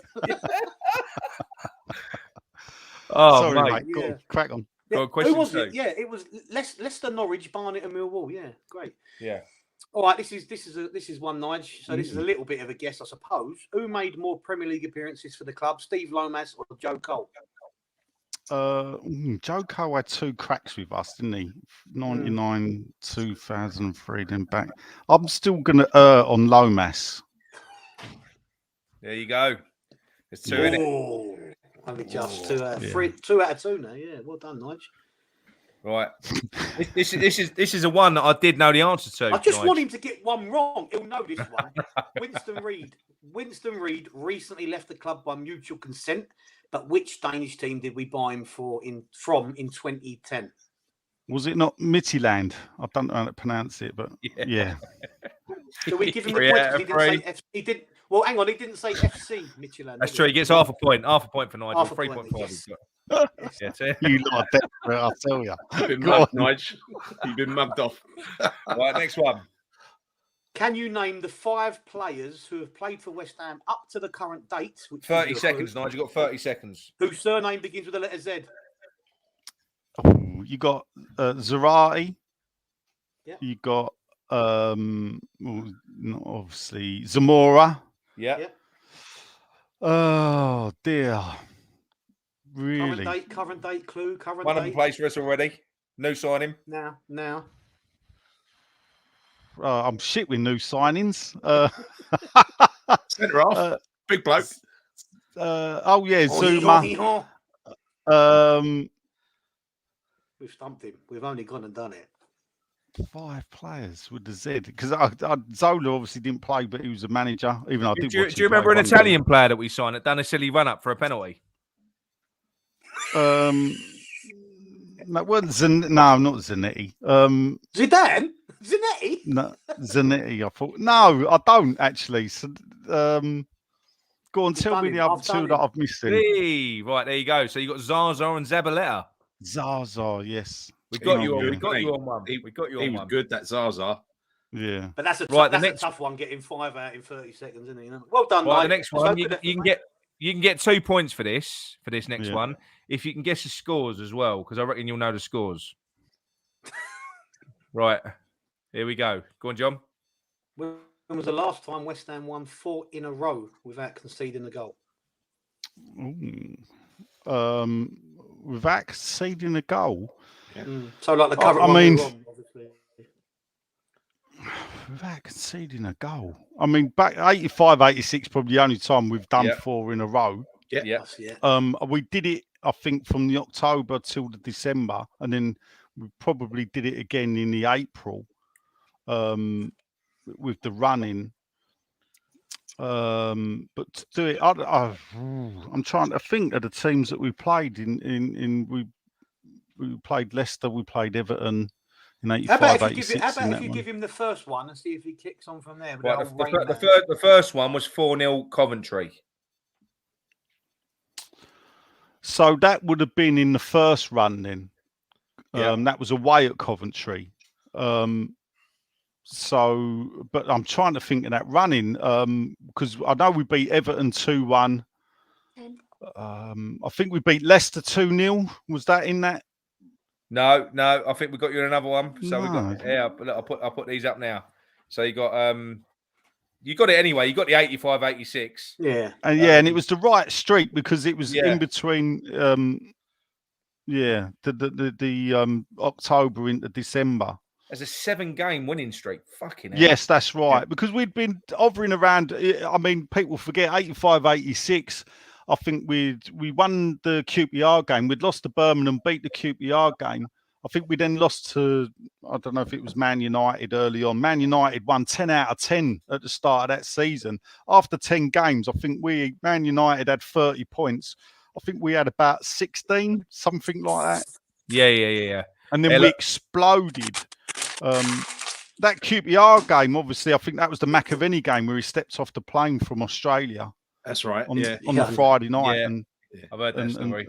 And scored on the Saturday. That was a fantastic result. Was that the one where he weren't expecting to be playing? Well, we weren't expecting him to play. It wasn't until he sort of they announced him on the tannoy that he was playing, and we're thinking, no, they've made it up. And then he run out on the pitch, and you're thinking, fucking hell, he's out there, you know. Sean has it. He went safe on question one. Like he went Luis Suarez on question one. Yeah. He's a bit of a card, brilliant. that Sean, isn't he? Yeah. Nigel, can I ask you a quick personal question, Nigel? Yeah. Nothing. I'm not derogatory. Don't worry. How do you retain so much of your I get so many games jumbled up, right? And you've probably, and I guess you have definitely been far more games than me, but you seem to pick out so much so quickly. Are you do you read over stuff again, or how do you? Because I'll mix stuff up. Yeah, I mean, obviously I read like record books. I've not been doing any writing recently, but I used to write a lot of fanzines and websites. And the thing about it as well is that you got to do your research. One thing I think a lot of people make a mistake on, even people I know really well, is they don't do the research. Yeah. And sometimes when you do what I do, I'm very vocal and everything. People if you want people to believe you, you got to be right. There's a lot of people out there that I know they say the wrong things. And because other people don't know, they take that as being correct. Yeah. And then the mistake becomes the truth. And then I sit there and go, oh, actually, that ain't what happened. Only me. So, that's the thing I mean, I've got nudging probably 80 to 100 books on West Ham. Yeah. I've got about 10. But I mean, I've got the same amount on just general football books. So I collect football annuals from generally the post-war era. So from the 50s and 60s and 70s. Brilliant. I've got Shoot magazines. I've got like a binder with the first issues. I buy old football magazines because the old football magazines are a great way of learning the history of the game. because it was told as it was played. So I buy the old Shoot magazines. I collected, as the first thing I ever collected as a kid was Match Weekly. And that was because my uncle used to buy me Shoot and Match Weekly. But I kept Match Weekly because I had that from number 1. Yeah. Oh, okay. Yeah. Yeah. So I collected the first 8 years complete before. My missus says I do too much football. Bloody hell. Yeah. Your missus must be very understanding. But to be fair, it's still impressive that you retain it, though, Nigel. That's the thing. Well, it's impressive unless you're married to me. And, you know, the amount of shit you forget, you know, that's actually more important than football. What's your name again? You know, my mum, my whole family all say the same. You know, ask me about West Ham and I'll tell you. And they'll ask me about why didn't I stack the dishwasher when it was my turn. And I go, was it? Selective memory, Nigel. We've all got one of them, mate. We've all got one of them. You know, it's just, you know, I don't know how or why. It's impressive. It's just become that way. I mean, the thing is that perhaps it's because I got took as a little kid. You remember the games you go to, not the ones you really watch on telly. Well, I was fortunate enough to go to so many games, to have been to so many games. I'm nudging probably well over 1,000 West Ham games. Bloody hell. Yeah. You know, but in 40 odd years, you know, but there's people that have been double that. Don't get me wrong. You know? If you keep going from a little kid to when you're an old man, then you're going to notch up that many games. I still don't remember. Look, I've been going to games since 1976, and honestly, Nigel, I don't remember many of them, let alone the details. But you know, you're talking about 1,000 games here. That's where it becomes even more impressive that David Moyes is approaching 1,000 games managing. Yeah. I mean, is that 1,000 games what total or total games as a football from manager? Preston onwards? Yes. Yeah. He's on 998. I mean, Moyes' career, I remember him at Preston because Ferguson wanted him as his assistant, and he turned him down to stay with Preston. They failed in the playoffs. I think they lost in the penalty shootout against Bolton, I believe. I remember watching it in the Black Lion pub, funny enough, on a Thursday night. Yeah. And then he got the Everton job, and Everton, I think he replaced Howard Kendall second spell, or Walter Smith, and he you know, they had been really down, and he took a club, and you know, I think out of the 15 years that he was at Everton, I think there was only 2 times he finished in the lower league, like the trouble areas. Yeah. Finished top 4 twice, which when you look at the era he did it in was some bloody achievement. He was unlucky in that Liverpool won the Champions League the first year that he finally broke the top 4. Yeah. And then Everton had to go into the playoffs and got knocked out in the playoffs. That's right, actually, isn't it? Because he did so well with Everton when all that early Premier League money was swilling around, and you had the big boys sort of pulling away from the pack, didn't you? Yeah. So in the late 90s to the late 2000s, the Premier League was basically you know, Chelsea, Arsenal, or when Abramovich got his money. You know, it's Man United, Arsenal, and Liverpool used to bop about a bit, but the top 4 was the top 4, wasn't it? It was before there was the top 5 and before there was the top 6. And so for Everton to break through under his period, you know, he was unfortunate though. You know, he got to a cup final with Everton, didn't they? And they lost it. And that's the thing. The thing about it, I always struggle with managers when we discuss about who's the greatest is football is about glory, and glory is winning trophies. And you know, and for every top 4 finish, you know, and the one thing about Arsenal is while they celebrated finishing 4th like they'd won a cup, they don't put round their stadium all the years they finished top 4. They put round their stadium all the years they won a cup. Yeah. And you know, that's right. And Nigel, you might be your quality's so good now. You might be able to even put your camera back on. Yeah, go and give it a go, Nigel. Should give it a go. Do we have to? I've got an inferior He's got the most superior shed. Oh, yeah, that's better. That's better. Yeah, We can see you again now. scare the life out of people. There we go. Yeah, but you say, There we go. Nigel, you was just saying like trophies are glory and glory is a trophy. But for me, like at 42, I've not seen us lift a trophy. All right, playoffs and Inter Toto, but a major trophy. You and Gary have obviously seen us lift major trophies. So for me, still at the minute, like when I went to the Liverpool Cup final, obviously that we lost, that was one of my greatest memories. 2 minutes. Yeah. Even though we lost it in the end. Do you know what I mean? So for me, like when Nick was saying, like, any cup final, just get to a cup final and whatever happens to some extent. Of course I want to win it. But, that Liverpool Cup final will forever live in my memory at the minute if nothing else happens with West Ham, which I'm sure it will now. But genuinely, that was one of the best days of my life, even though the win was, as we all know, clutch taken out of my clutches very late on, or our clutches. So, Yeah. I mean, Gary, do you know what I'm trying to say, though?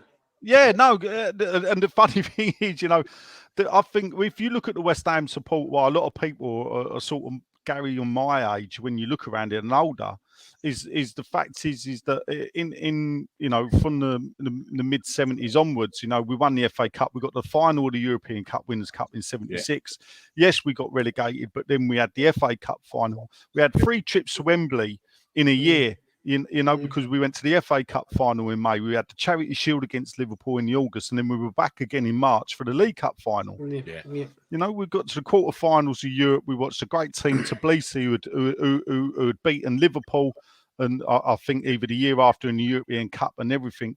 We were watching this fantastic football, and and then we had a little fallow period, but then 85, 86 exploded with the McAvenny and everything else that went along with that roller coaster of a season. And I was 16. Gary, what was you? 16, 17, 85, 86? Yeah, about the same age, yeah. I was supposed to be taking my exams and leaving school. And sometimes when I point to people my exam results of I did CSEs and I got grade 4s and 5s, which are the lowest you can get, which would be a foul now. And I say, well, West Ham did nearly win the league that season. Yeah. Not only did the teachers on strike, my mum got remarried and had a baby, and which meant I got to go and watch us beat Ipswich in the FA Cup because my mum went into labour, so I skipped school. and that was back in the day when they used to keep them in for like 3 or 4 days after having a baby. So my mum never knew for years that I'd not gone to school that day. It's true, isn't it? Those memories are beautiful memories, and they're the ones that really stay with you. And I know what John's saying about going to the FA Cup final against Liverpool. It was the first proper serious cup final for our supporters for donkey's years, and some of us for the first time ever. And I don't quite remember it with the same affection as John, because to me, losing in the last minute was just like a dagger to the heart. Not losing, but then pulling it back in the last minute because we had one hand on the cup, and I just felt absolutely mugged. And also Marlon Airwood, when it just been tackled out on the wing and he couldn't lift his leg to it just been fouled out on the wing. The ref didn't do anything about it. And right in front of us, because we were behind that goal, you could see the ball come across and poor Marlene couldn't lift his leg. That was after it hit the inside of the post. Yeah. I think Ria Coker flicked it onto the inside of the post and it came out and Marlon swung his bad leg. That's right. And ballooned it. I mean, I'm funny enough with John. I look back at that FA Cup in 2006 as with pride. It is without doubt modern day one of the greatest, if not the greatest, cup final. I went there with 2-0 up. It's my nephew's 15th birthday, and I spent 3/4 of the game saying to Bill, we're going to fuck this up. Don't get happy. The problem I had was, it's just before they lifted that board up to say 4 minutes. Yeah. I looked at Bill and went, Bill, we're going to fucking do it. Oh, and at that moment, up steps Scaloni. I didn't see Scaloni give the ball away because I looked around at my nephew and said, Bill, we're going to fucking do it. It's like, bang. I I wonder if Scaloni still has. Do you think he's ever had a sleepless night over that? He's Argentina manager now, isn't he? He was apparently he was in tears on the way home after that. Poor fucker. But I don't blame him, because at the end of the day, we had another chance to clear the ball. People missed out. I think I'm not saying it was a weak header by. I think it was Anton Ferdinand. Yeah. But at the end of the day, that is a 1 in a million. You know, Gerrard had just dragged himself off the floor with cramp. Yeah. And that was a 1 in a million shot. And any other keeper apart from Shaka Rizlop, and I love Shaka. He should have saved him. He should have saved it. Yeah. Sorry. Yeah. Jimmy Walker says he would have saved it. What did Jimmy Walker? Yeah, that's right. Yeah, but no, that broke story, my heart. I mean, we was there, weren't we, Gal? And honestly, that for me, it crushed me completely. To be honest, we had such a brilliant day before the game, Nick. I think if we'd have won that, we'd still be there drinking now. And I know. Instead, we just got in the car, went back down the M4, never said a fucking word to each other all the way home. I know. Do you know what though? A lot of people say, oh yeah, you know, I want it to be at Wembley, you know, because I know we had the playoffs in finals in Cardiff, and we had the FA Cup final in Cardiff. I'm sorry, but them Cardiff events were special. That is a good drinking town. Yeah, that is a good venue. That is. I actually think Wembley that Cardiff was the best place. It's brilliant. For a cup final, having been to a Wembley Cup final, and having been to a Cardiff Cup final, been to an old Wembley Cup final and a new Wembley Cup final. And I'm telling you, Cardiff was for 3 years. I mean, the Palace game. Neil Shipley. Yeah. It was after we stopped on the M4 and we had a limo. You know, fucking hell. There you go. You know, and our limo's parked up, and we get out, and as we come back to limo, it's like all these Palace fans eating their chicken, and they're just sitting there eating it. And I've been in the cars with a West Ham fan, and we were saying, "What's the matter with this fucking lot? They're so fucking quiet." And I was standing there, and I'm looking at them, and I said, "What's the matter with you lot?" I said, "You just won." I said, "If we'd won, we'd have been in your face, giving it to you." And the geezer just looked at me and went, "We were bottom at Christmas." I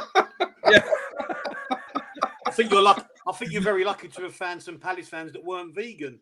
Well, yeah. The mad thing about that, I don't know if you realise this, but Palace only got in the playoffs from a Brian Dean goal. No, did they? Right, and this is it. I was at Wigan, so we're away at Wigan last game of the season. Yeah, brilliant. We're losing 1-0. They've announced on the tannoy to the Wigan fans, never finish this high in the league. Hang about, people. We're going to celebrate our highest ever finish because they're winning 1-0. And it also meant, because I said to my mate, fuck me, we've got to come back here and play this lot in the playoffs. Not looking for it. With the last kick of the ball, I think we got a free kick. Carrick took the free kick. Brian Dean heads the ball into the net. Last kick of the game, referee blows the whistle. We celebrate. Unbeknown to us, Palace have won. We have now knocked Wigan out of the playoffs, allowed Crystal Palace to finish in 6th place, take the last playoff place. Sickening. Right? So by doing that, then Palace had to play Sunderland.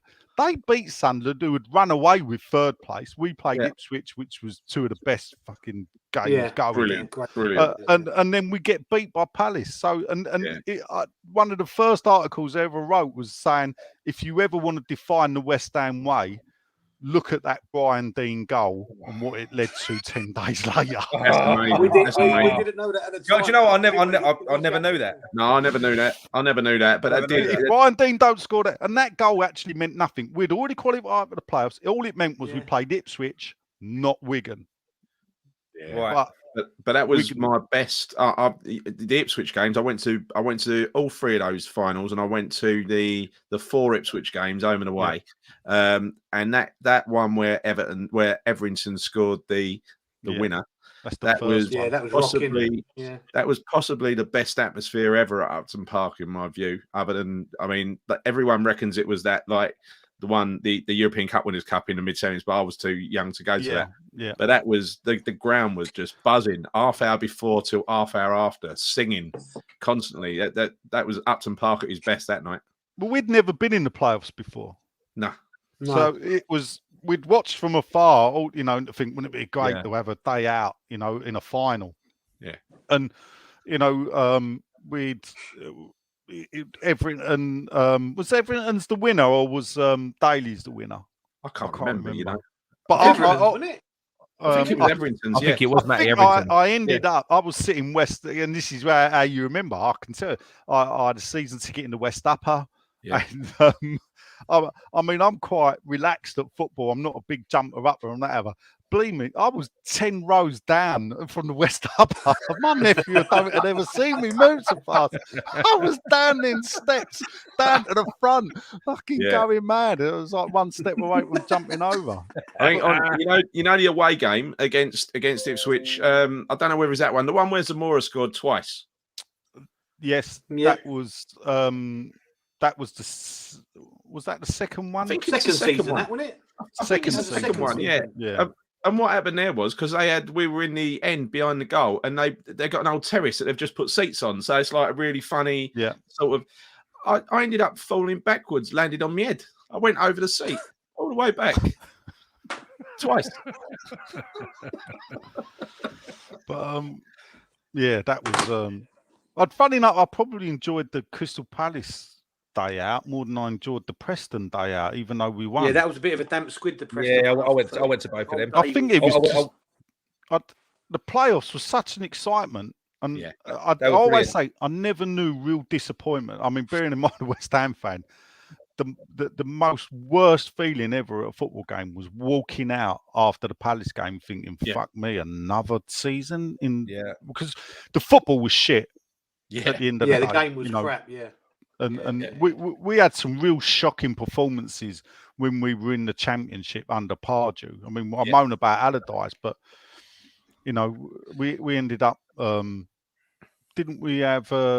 Was that in the Championship when I remember we played Norwich and we had that Neil geezer from Liverpool on loan. Oh yeah. Neil What was his name? Neil Miller. Neil Miller. Yeah. And Norwich had Peter Crouch up front with Huckabee, and I remember losing to Stoke 1-0 and with Akinbaye, and I thought this is probably until Allardyce turned up. I'd say that was the worst football I'd ever seen at West Ham. No, I've got to agree with you. Right, Nick, should we do the Villa preview? Yeah. Before we do that, John, do you want to do a little do your little intro to Josh's video? Yeah, so as you know, guys, we've been doing we're fairly new to this.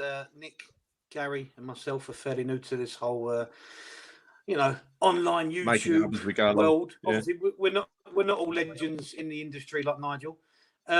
So we want to thank everyone so far who's liked and subscribed to our channel and who all watches 5 regular of them. Yeah. 199 we're at now. Sorry. 199. Just need one more. Someone get onto his internet quick.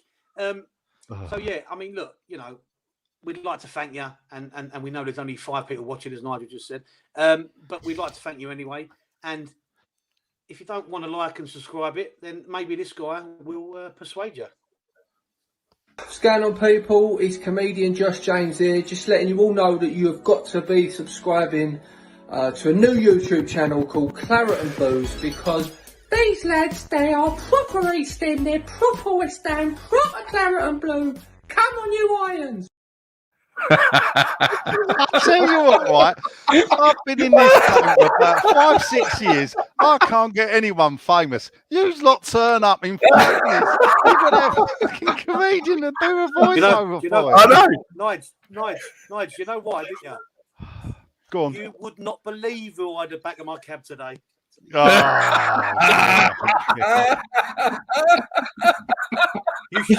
You should see the one next week. I'll tell you what, I went through one. If you go through his back catalogue, the one where he's a Millwall fan with his wife, or a Millwall fan. I just fucking pissed myself. I haven't seen that. Oh, that's hilarious. He is a massive piss taker. He's funny. Is he funny. West Ham? No, is he? No, he's not. Believe it or not, he's Tottenham. He's a Tottenham fan. But to be that funny, I didn't think he could be. No, but he follows the show anyway. He's all right. He's a good bloke. So anyway, Go on, Go on, mate. carry on. No, go on, finish.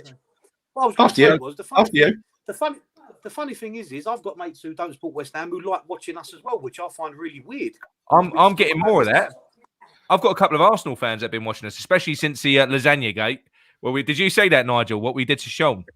No, you didn't. No, we had a Spurs fan on last week for the preview, and what I was doing was you see where Gary is at the moment. Yeah. Basically, what I was doing was I was changing that icon to a lasagna like that. I was doing How long did it take him to grasp it? Honestly, about 4 goes. About 4 goes, wasn't it? It was, yeah. But no, it was. So I can see what you're doing. You're doing. Hang on a minute. Hang on a minute. Go on. Why was you explaining that? Did Nigel not watch us last week? He didn't watch us. Nigel. Out of order. Yeah. Do you know where I was? If you listen to the podcast, you'd know where I was last week. Claridge's. No, yeah, you was. Gordon Ramsay's. Yeah. Very nice. I was not eating courses. What's that? You know, pie mash, Nigel. Yeah. It's when the French mate of the D tells you, and everybody else at the table is just looking at my face as I'm looking at it and looking at him and looking at it, and I'm thinking, I ain't fucking eating that. I must admit, I listened to that. That was funny. That was funny. That was good. Adam's put it on the comments. I mean, I'd rather not sort of live this moment, but that was a bad day, wasn't it? Oh. Yeah, that was a bad day. Mother's Day massacre, wasn't it? Mother's Day massacre. Yeah. Highlight of their lives. Highlight of their lifetimes. That was. Yeah. Oh, hello, Mercedes. Right. Should we move on? That's Danny Martinez's wife. That is. Oh. Right. Oh, that's not usually a picture, though, is it? Go Giants. Go Giants. Go Giants. Go Giants. Dolphins, you mean, Nigel? Dolphins. No, I mean Giants, mate. I tell you. I never thought the day I'd sit and watch a West Ham fan celebrate Miami Dolphins scoring so much. No, it wasn't. They didn't score. They did a good play. It was a good play. Whatever that is. Score. He went mental because they got a first down. First down. Yeah. Right. Anyway, let's move on. Aston Villa match preview. Okay, so not gonna go into too much detail on this because I haven't done too much homework, if I'm honest. But what I have done is we've got the head-to-head stats here. Actually, before we go into that one, let's look at their recent games. So one thing that I have obviously pulled out, which doesn't take a genius to see, is that they've lost their last 4 games. But the one thing that does they've lost 3 out of 4. 3 out of 4. Oh yeah, right. Okay, well that's me preview ruined already. But what I have picked up is that I don't know if there's anything in it, but they do play 3 at the black. They play a wing back system, and they've played that the whole way through. So they obviously they beat Man U, and then they lost their next 3 games. Yeah. A Villa at the bottom. No, it just varies. So whether they're home and away, but right. On this one here, what I will say from head to head, before I go into obviously we know that Aston Villa have they're on a bit of a bad run compared to us. It stands to reason what's going on there. But the last time that we played a team that played 3 at the back was Brentford. So that's the only time this season that we've played a team. Jesus Christ! I know, but that's the only time this season that we've played a team that played 3 at the back, and they've done that for the last 4 games. Yeah, but we also at that time had Rice and Souček the wrong way round, didn't we? Yeah, we did. But but like I say, if you go back to sort of the previous games between us, we're far and away ahead. I mean, if you go back further into history, which is pretty irrelevant, it's quite even. But in recent history, we're kind of we're running away with it in terms of our wins against them. They're conceding goals for fun. What they have done, obviously, as we know, they sold Jack Grealish in the summer, and they did reinvest his money, and they brought in Buendia, and they brought in Bailey, and they brought in Ings. 3 good players on paper, but the return hasn't been great. If you look at Danny Ings and Danny Ings' return there, he's got 3 goals and 2 assists, but there's bugger all from Buendia and Bailey. I don't think he's played much yet. For me, the 3 players that I think that we've got to watch out for are these 3. I think you've got to watch out for Watkins, McGinn, and Ings. I say, I don't think I don't see too much of a problem in this for me. I think I felt like this before Brentford though. That's the only thing. Apparently, there's an issue between Watkins and Ings. They're not clicking, right? No. So that's. And I don't fear Villa at all, not one little bit. And that's quite for me personally. That's always been a happy hunting ground, Villa. Whenever I've been there, we tend to do well, or won quite a few. Not in 1991. No. Oh no. But recent history. For them, didn't they? Yeah, I was there. I was there at that one. Yeah.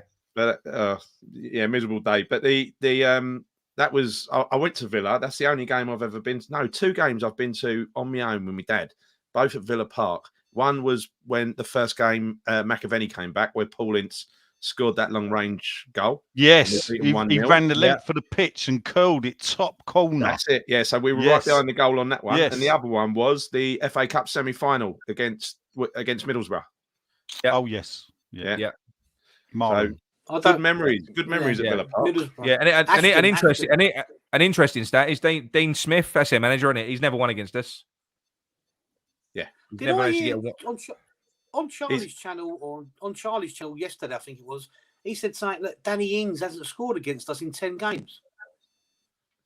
I'm sure he said that. What the keys he was with. Danny Ings has got a poor record. No. I think he's got a poor record against us in terms of wins. I think he's scored. But the team that he's played for, so he hasn't managed to sort of register a win yet. I don't think. Right. Okay. All right. Then. Sorry. But I don't fear this. The way we're playing, we've got an extra day's rest compared to what we usually have. It's a late kickoff on Sunday. Again, really, really looking forward to this game. We're going to be full strength. I think Sue Fowler will be back. He came on the other night. Do you reckon Sue Fowler will come back in? We'll do the lineup. We'll do the lineup predictor in a minute. But in terms of Villa, what do you think has gone wrong with them though? Just this, is it the fact that they had a world-class player in Grealish, he's gone, and they're struggling now? Because my worry is the comparison between Grealish and Rice. If the worst was to happen and we was to lose Rice, I think Rice is more influential to West Ham than what Grealish was for Aston Villa. Yeah, yes and no. The thing is with Grealish is a lot of their goals came through Grealish, both in assists and in scoring goals and in winning penalties and everything else. So you take him out of the team, you take all that goal contribution out of the team, and you've got to replace. He's been replaced effectively with, Danny Ings and an aging Danny Ings and a few other players who haven't quite clicked. And I think the trick is if you get rid of a class player, you're not going to be able to replace them like for like, but you should bring another top class player in to try and fill the void. Someone that's proven and can play that role. And they haven't brought anyone in that can play that Grealish role. Of those players that have been signed, who plays the Grealish role? Well, Buendia is a playmaker. He's supposed to, but he don't, does he? No. He's not as good as him. That's it. End of story, really, I think, with that. I don't think you can replace someone like Grealish. Especially as a boyhood Villa fan. So there's that extra emphasis as well, when that extra 10%, But they were a one-man team last year. They were a one-man team. Every time he got injured, they started losing. And now this season, without him, they started well with the new signings, and it's gone to pot. I think the thing with Ings and Ollie Watkins is they're very, the way of what I've seen them play, I think Watkins is very similar in the way that he plays to Ings. He is. And I think that's the problem there, that when you have 2 up top, you got to have 2 different ones. Yeah. You can't have 2 similar, because they're both going to be looking to try and make the same run. And as a manager, he'll go, right, no, Ollie, I want something different from you. But then you're taking away what you bought him for and why he was so good last season. Not only you're taking that away, you've took away the creative person that probably set up or helped create a lot of the chances that Villa had last year. So, you know, the loss, they'll do well to stay up. Yeah, They've got a good keeper though, and that's the thing. They've got an excellent keeper, but they've been conceding goals, and like I say, they've got a couple of good players. You know, you've got. I do like John McGinn in midfield. I think he's a good player, tenacious midfielder. But I don't know. I think they were kind of. Grealish was quite clearly carrying them, wasn't he? He was carrying them, but it's just and it goes to show you how good someone like that is, because they have gone out and bought 3 quality players. I mean, Leon Bailey, we've not seen just yet, or seen a lot of just yet, but he is a good player, Jamaican international, and he's an exciting player. At Leverkusen, I see him play for Leverkusen, and he was a big fan favourite and done really well in Germany. Good player. And is he injured then? He's just not been getting much. He's not been getting played. I think that's what I watched. I watched an Aston Villa fan channel yesterday, and they were jumping up and down saying they've got to play Bailey in this one. They've got to give him a go. So I think there's, for whatever reason, he is a bit powder puff though. From the game that I remember, he's lightweight, isn't he? Yeah, he's lightweight. Yeah, he was. I'm not really. If I'm honest with you, I'm not really. I was having a discussion the other day with someone. I'm not really sure how strong the Bundesliga is, like compared to the Premier League, though. Like I know they've got the couple of teams, but apart from that, I mean, you know, I wouldn't say it's a particularly strong league overall, is it? I do watch a bit of European football. I watch a lot of the Bundesliga, but I watch a lot of it. But I'm never that overly impressed with it as a league overall. It's not, but what it is, I think it is the most comparable to the Premier League in the way that it's physical and it's quite fast paced and it's less technical than Spain and Italy. I think, you know, it's maybe it is more comparable. But then you've got you've got the stars of the Bundesliga that have come over here and not quite done it. Haller for one, Sancho. You've got Werner as well. Sancho for Man U. You've got Werner as well. And who's the other one? They spent a fortune on Havertz, Chelsea. Yeah. He's not exactly sort of pulled up any trees, is he? So that's not to say they won't, but only scored the winner in the Champions League final. Yeah, but not pulled up any trees. The Havertz. The Havertz. All right, no, one tree. He pulled up one tree. Pulled up one tree. That's a pretty big fucking tree, though. To be fair, isn't it? Yeah. They don't get any bigger. They don't get any bigger than that, do they? I didn't want to bring it up, but it's right now because you've done that, Nigel, I'm going to be horrible. Yeah. I'm going to make you pick the keeper for our starting lineup against Aston Villa. There's only one choice, and it's got to be Fabianski. The man's done nothing wrong. Yeah, hold up. I agree. I agree with him. The man's done nothing wrong. Yes, Areola has shown whatever, but you know, let's bed him in. Fabianski's the number one, and he ain't let us down yet. That's fine. Back on Thursday, right? We haven't got another left back, have we? So Cresswell goes there. Who's going right back? I think Johnson should keep his place. Personally, this is a tough one, isn't it? We haven't considered a goal yet. 7 games. I agree. I don't know how you can drop a player who's come in and helped to not concede a goal and been part of 4 wins on the trot. I don't know how you can drop a player like that. I think it might send out the wrong message. So I think Johnson keeps his place for at least. Do you know what though? Do you not think that attacking wise, we've lost? He's not something. A Soufal, I agree. We have. He's not. He doesn't get down the line like Soufal does. I'm just saying. I'm trying to second guess what Moyes would do. I wonder if it sends the wrong message to drop Johnson, or if it's a squad seniority thing and Soufal just goes straight back in there. Oh, I think Moyes will pick Soufal, but I would pick Johnson. Purely what you said. Yeah, right. I mean, what's impressed me? I mean, I've highlighted these what I think are Johnson's flaws, which are the attacking part of his game. Yeah. But I've seen the stats now, and I watched him closely the other day, and against Sterling and against Foden, and you know what? He doesn't get dribbled past Johnson. No, He doesn't. He's almost impenetrable. Like Zuma is. I mean, Zuma's stat apparently this season he has not been beat yet in a one-on-one. He has not been dribbled past yet. Kurt Zuma. So let's vote. Let's vote. What do we think? I'm going to go Johnson on this one. I think he'll play. I would pick Johnson on this one, even though I think Soufal is the better right back. I don't think he's done. I think he's proved. Well, he's earned his place, I think. But it's a predictor. We're predicting a lineup, so I'm predicting Johnson will play. Are you predicting Johnson will play? Yeah, I'm predicting Soufal. Moyes will pick Soufal, but I predict Johnson for the fact that again with Fabianski and Moyes is a very loyal manager as well. He is. That the people with the shirt get to keep it. Yeah.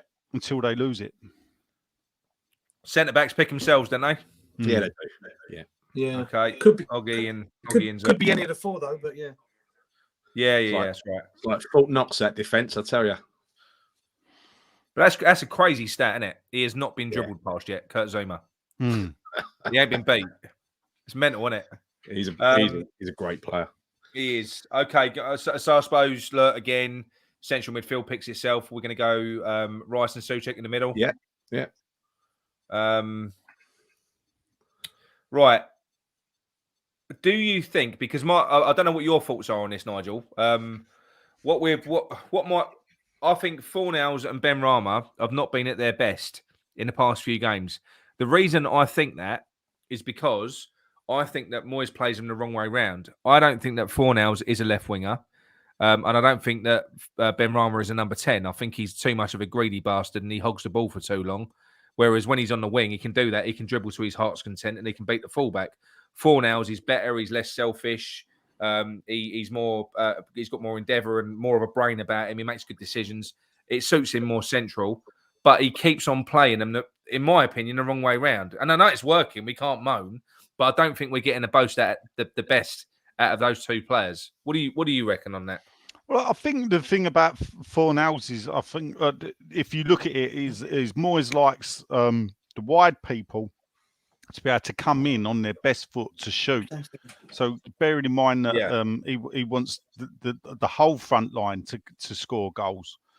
If that's why you got left-footed Bowen out wide right. That's why Fornals goes out wide left.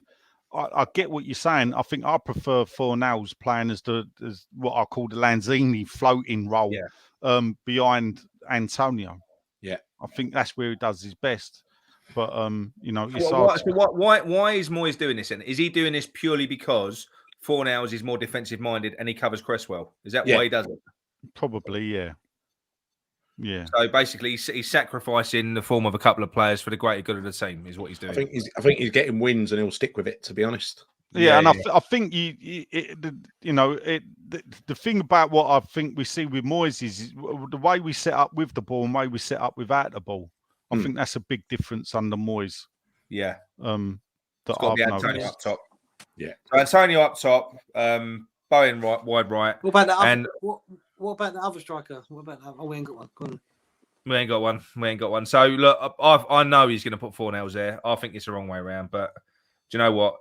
Who can knock what we're doing at the moment? You literally can't really. So you know that Antonio's not been injured since January. Do you know that?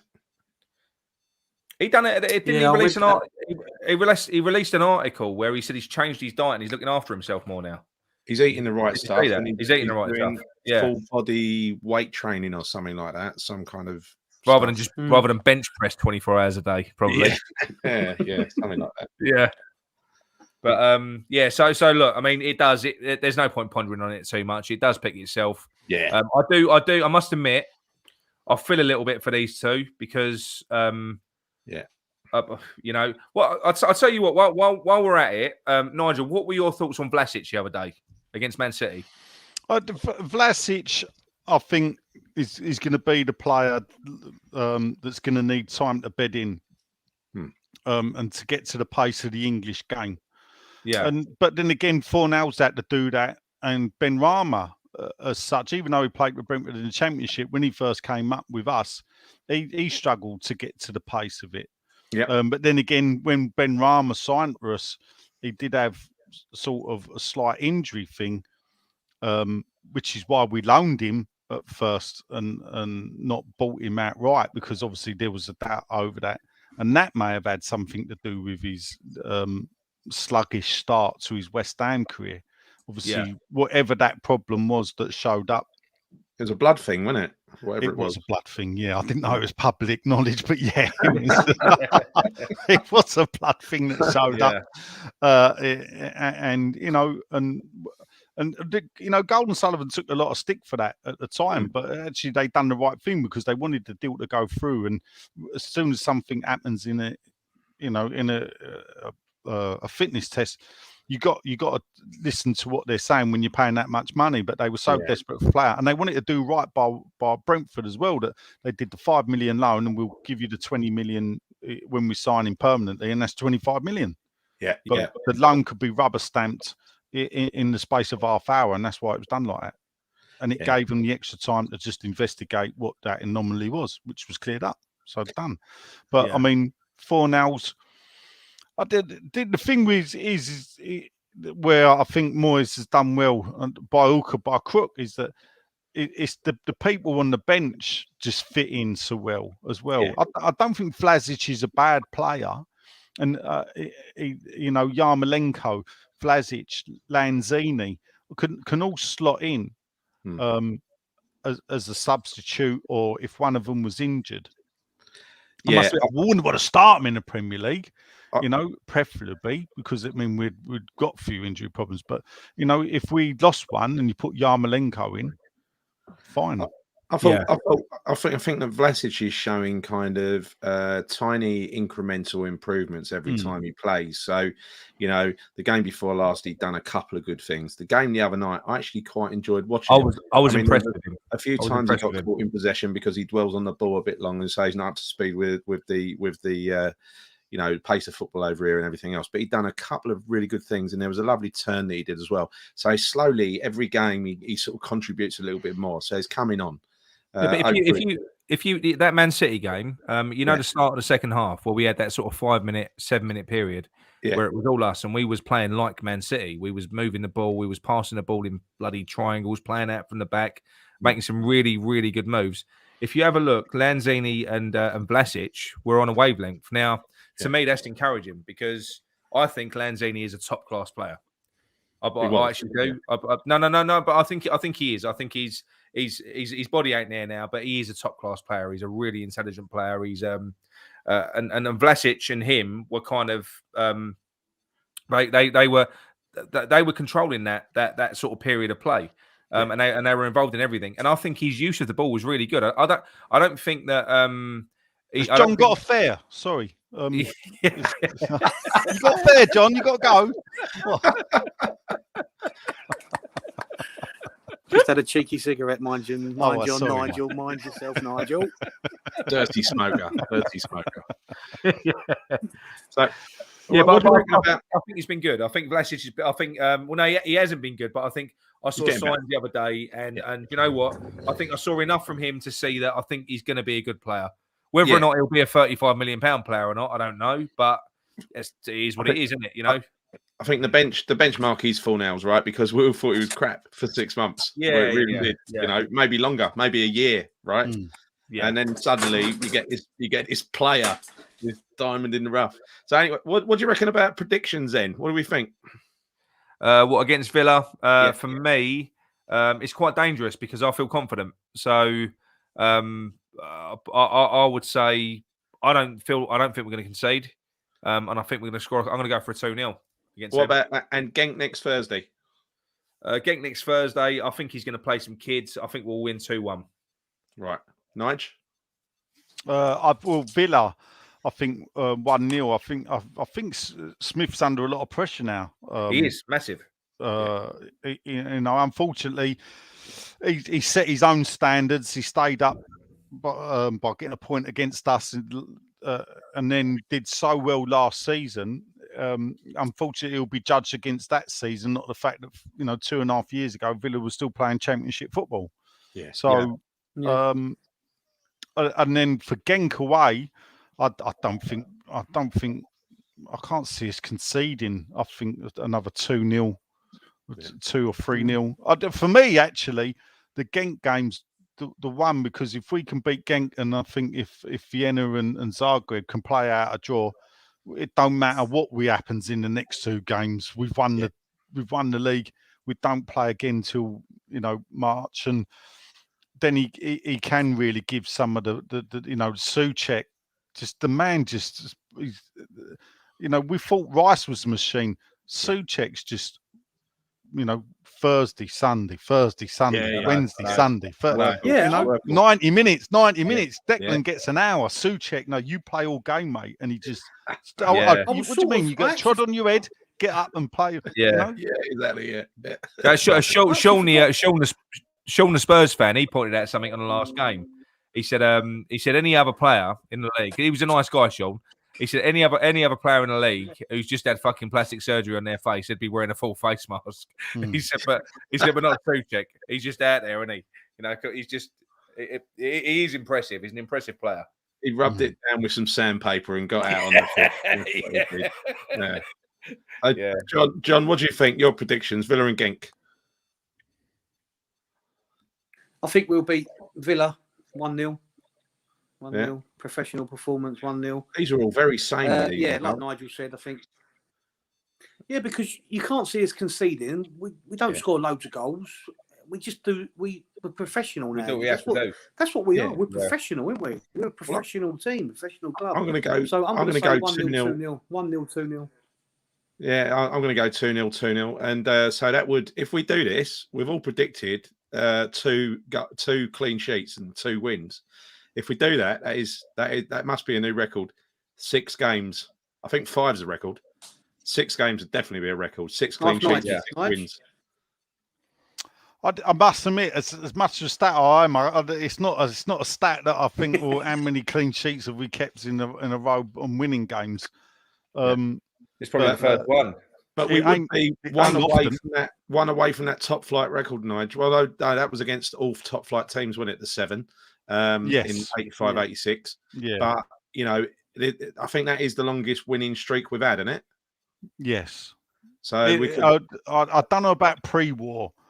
In top flight, then again, pre-war in top flight, we was only 1923 to 1932. Yeah.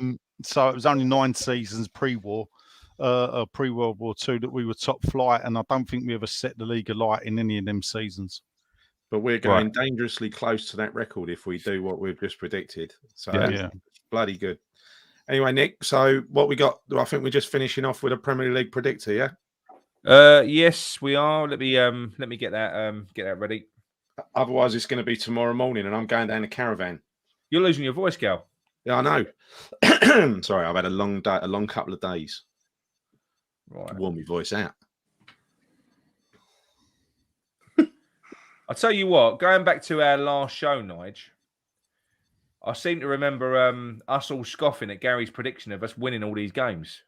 Yeah, you took the piss, all of you. You all took the piss. You're laughing at me. No, you know what? I do so many of these. I forgot about. I do remember us talking about winning, keep winning. And I'm thinking, we're going to win every game. And then I think I said it on your group. When you put the list up and all these games in October we won, and it was the shittest team we got beat by. I know. Dear, oh dear. Right, so I'm going to go. Let's do the run of games in. So Nigel, go on, you can go first. Leicester versus Arsenal. 2-2. Desmond. There we go. Desmond's back every time. He loves the Desmond. He said loads of Desmond last time. Now, Burnley versus Brentford. Fuck that. That's a glamour game, isn't it? I'm going to go a surprise result, 1-0. Really? Yeah. They're going to grind them. John, Liverpool versus Brighton. Hove Albion. 3-0 Liverpool. I know Brighton are doing quite well, but right, Manchester City versus Palace. Latest Palace. I'm going 4-0. Palace are good. It's shit. How can you say it's good? Go 4-0? It's never going to happen. That'd be like 1-0, 2-1. It won't be 4-0. Right, Newcastle Chelsea. Nigel. 3-1 Chelsea. Right, Watford, Southampton, John. God, there's 1-0 some fiction Watford. here, isn't there? 1-0 Watford, yeah. Didn't they beat Everton the other day? They battered them, didn't they? Yeah, they did. There's some utter dross. They did, yeah. Right, this is it. What are they calling this? They've tagged this, haven't they? Isn't it? The P45 derby. Yeah, something like that. Right. I'll tell you what, we're going on average. We're going on average for this one. Right, go on, Gary. What would you say is going to happen in this? I don't in terms of win or lose. I don't like either of them. Honestly, head says 2-0 Spurs. Really? 2-0 Spurs. Right, Nige. Of course, both managers have replaced Mourinho. Yeah. It's the ex-Mourinho derby. I'm gonna go for a shockingly poor 0-0. 0-0. Ooh. John, what are you going for? 2-1 Man United. 2-1 Man United. John, I'm going to go for a draw as well, so we'll call that a draw. Yeah. Call it a 1-1 draw. Yeah. Norwich versus Leeds. Who ain't been yet? John, do you want to go? Norwich and Leeds? I think Leeds are terrible. Norwich are worse, but I think Norwich need a win. And they'll probably get one. I'll say 1-0 Norwich. Leeds have got loads of injury problems, didn't they? Yeah, they got a draw last week as well. And yeah, their Brazilians just got injured as well, hasn't he? Rafinha. Yeah. Is he really? What bad one? They've got Bamford Yeah, it was a bad tackle. Bamford's out. Rafinha's out. Yeah. Do you know what? He's their main man. I'll take him in a fucking heartbeat. He's impressive. Yeah, he's good. He's impressive. Bielsa loves a small squad, and I think it's backfiring now, isn't it? Yeah, yeah. He's run them in. He runs them into the ground every training session, you know. So yeah. Anyway, Villa West Ham. Obviously, I think we're all getting a we're all going for a West Ham win here. So shall I go for 2-0? Yeah. Would you be surprised if it was anything other? Would you be? I'd be very surprised if we don't win that game. Very surprised. Yeah. But there you go. Yeah. Right, Nigel. Last one. Wolves versus Everton. That's a I'll go for a 2-1 Everton. Yeah. I'm going to go for the. I might avoid the accumulator this weekend. I think. I think Wolves were lucky to snatch a win. They come back on 2 down, didn't they? And to win 3-2. Yeah. So, but I fancy. Yeah, they did. Everton. Yeah, you're right. Yeah. Yeah. So obviously we're staying fourth, and that. We are. Do you know what? It does start to look good, doesn't it? Do you know what I mean?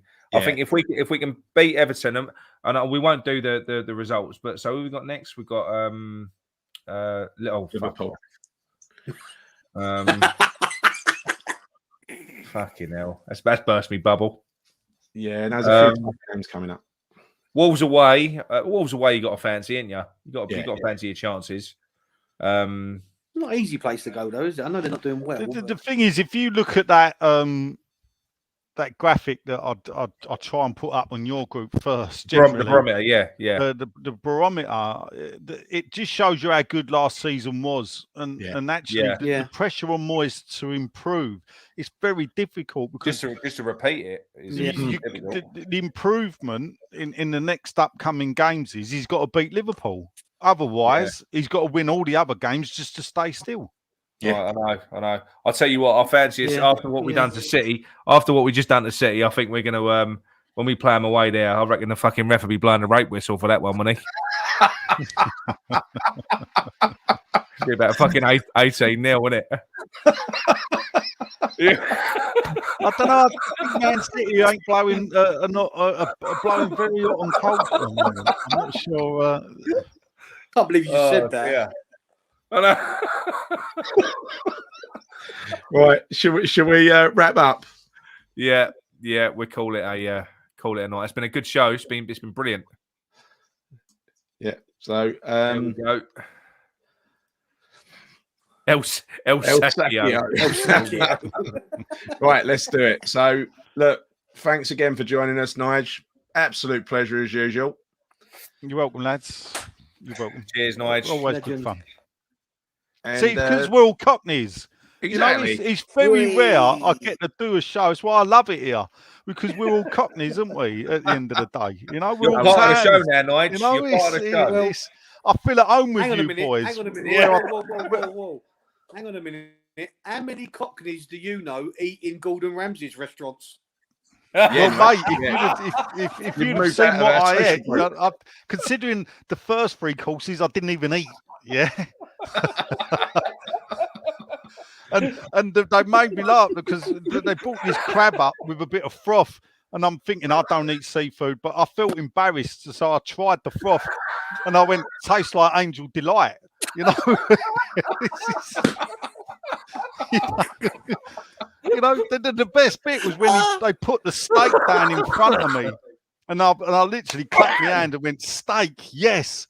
And then the bloke in this French accent, oh, Jean-Claude, the maitre d', then basically tells me I'm going to eat Bambi. Yeah. And I've never had venison in my life, you know. Sticks a set of headphones on you and just, you listen to well music as you're eating it. No, you must do it this way, sir. Yeah. Yeah, do you know, it's just some of them. There was one thing, I still don't know what it was. I thought the funniest bit was actually they bring out these little cupcake things, yeah? Like, and I've picked it up and no one's seen me do it. So I picked it up and peeled the wrapper off, but it weren't the wrapper, it was the actual cake. It ain't a wrapper, you eat it. All right. Sounded like it cost an arm and a leg. It did, mate. Yeah. It did. Yeah. Good experience, though, doing stuff like that. Yeah. It's a bit pretentious, to be honest. Oh, what? A different bottle of wine with every course? Yeah. Blimey.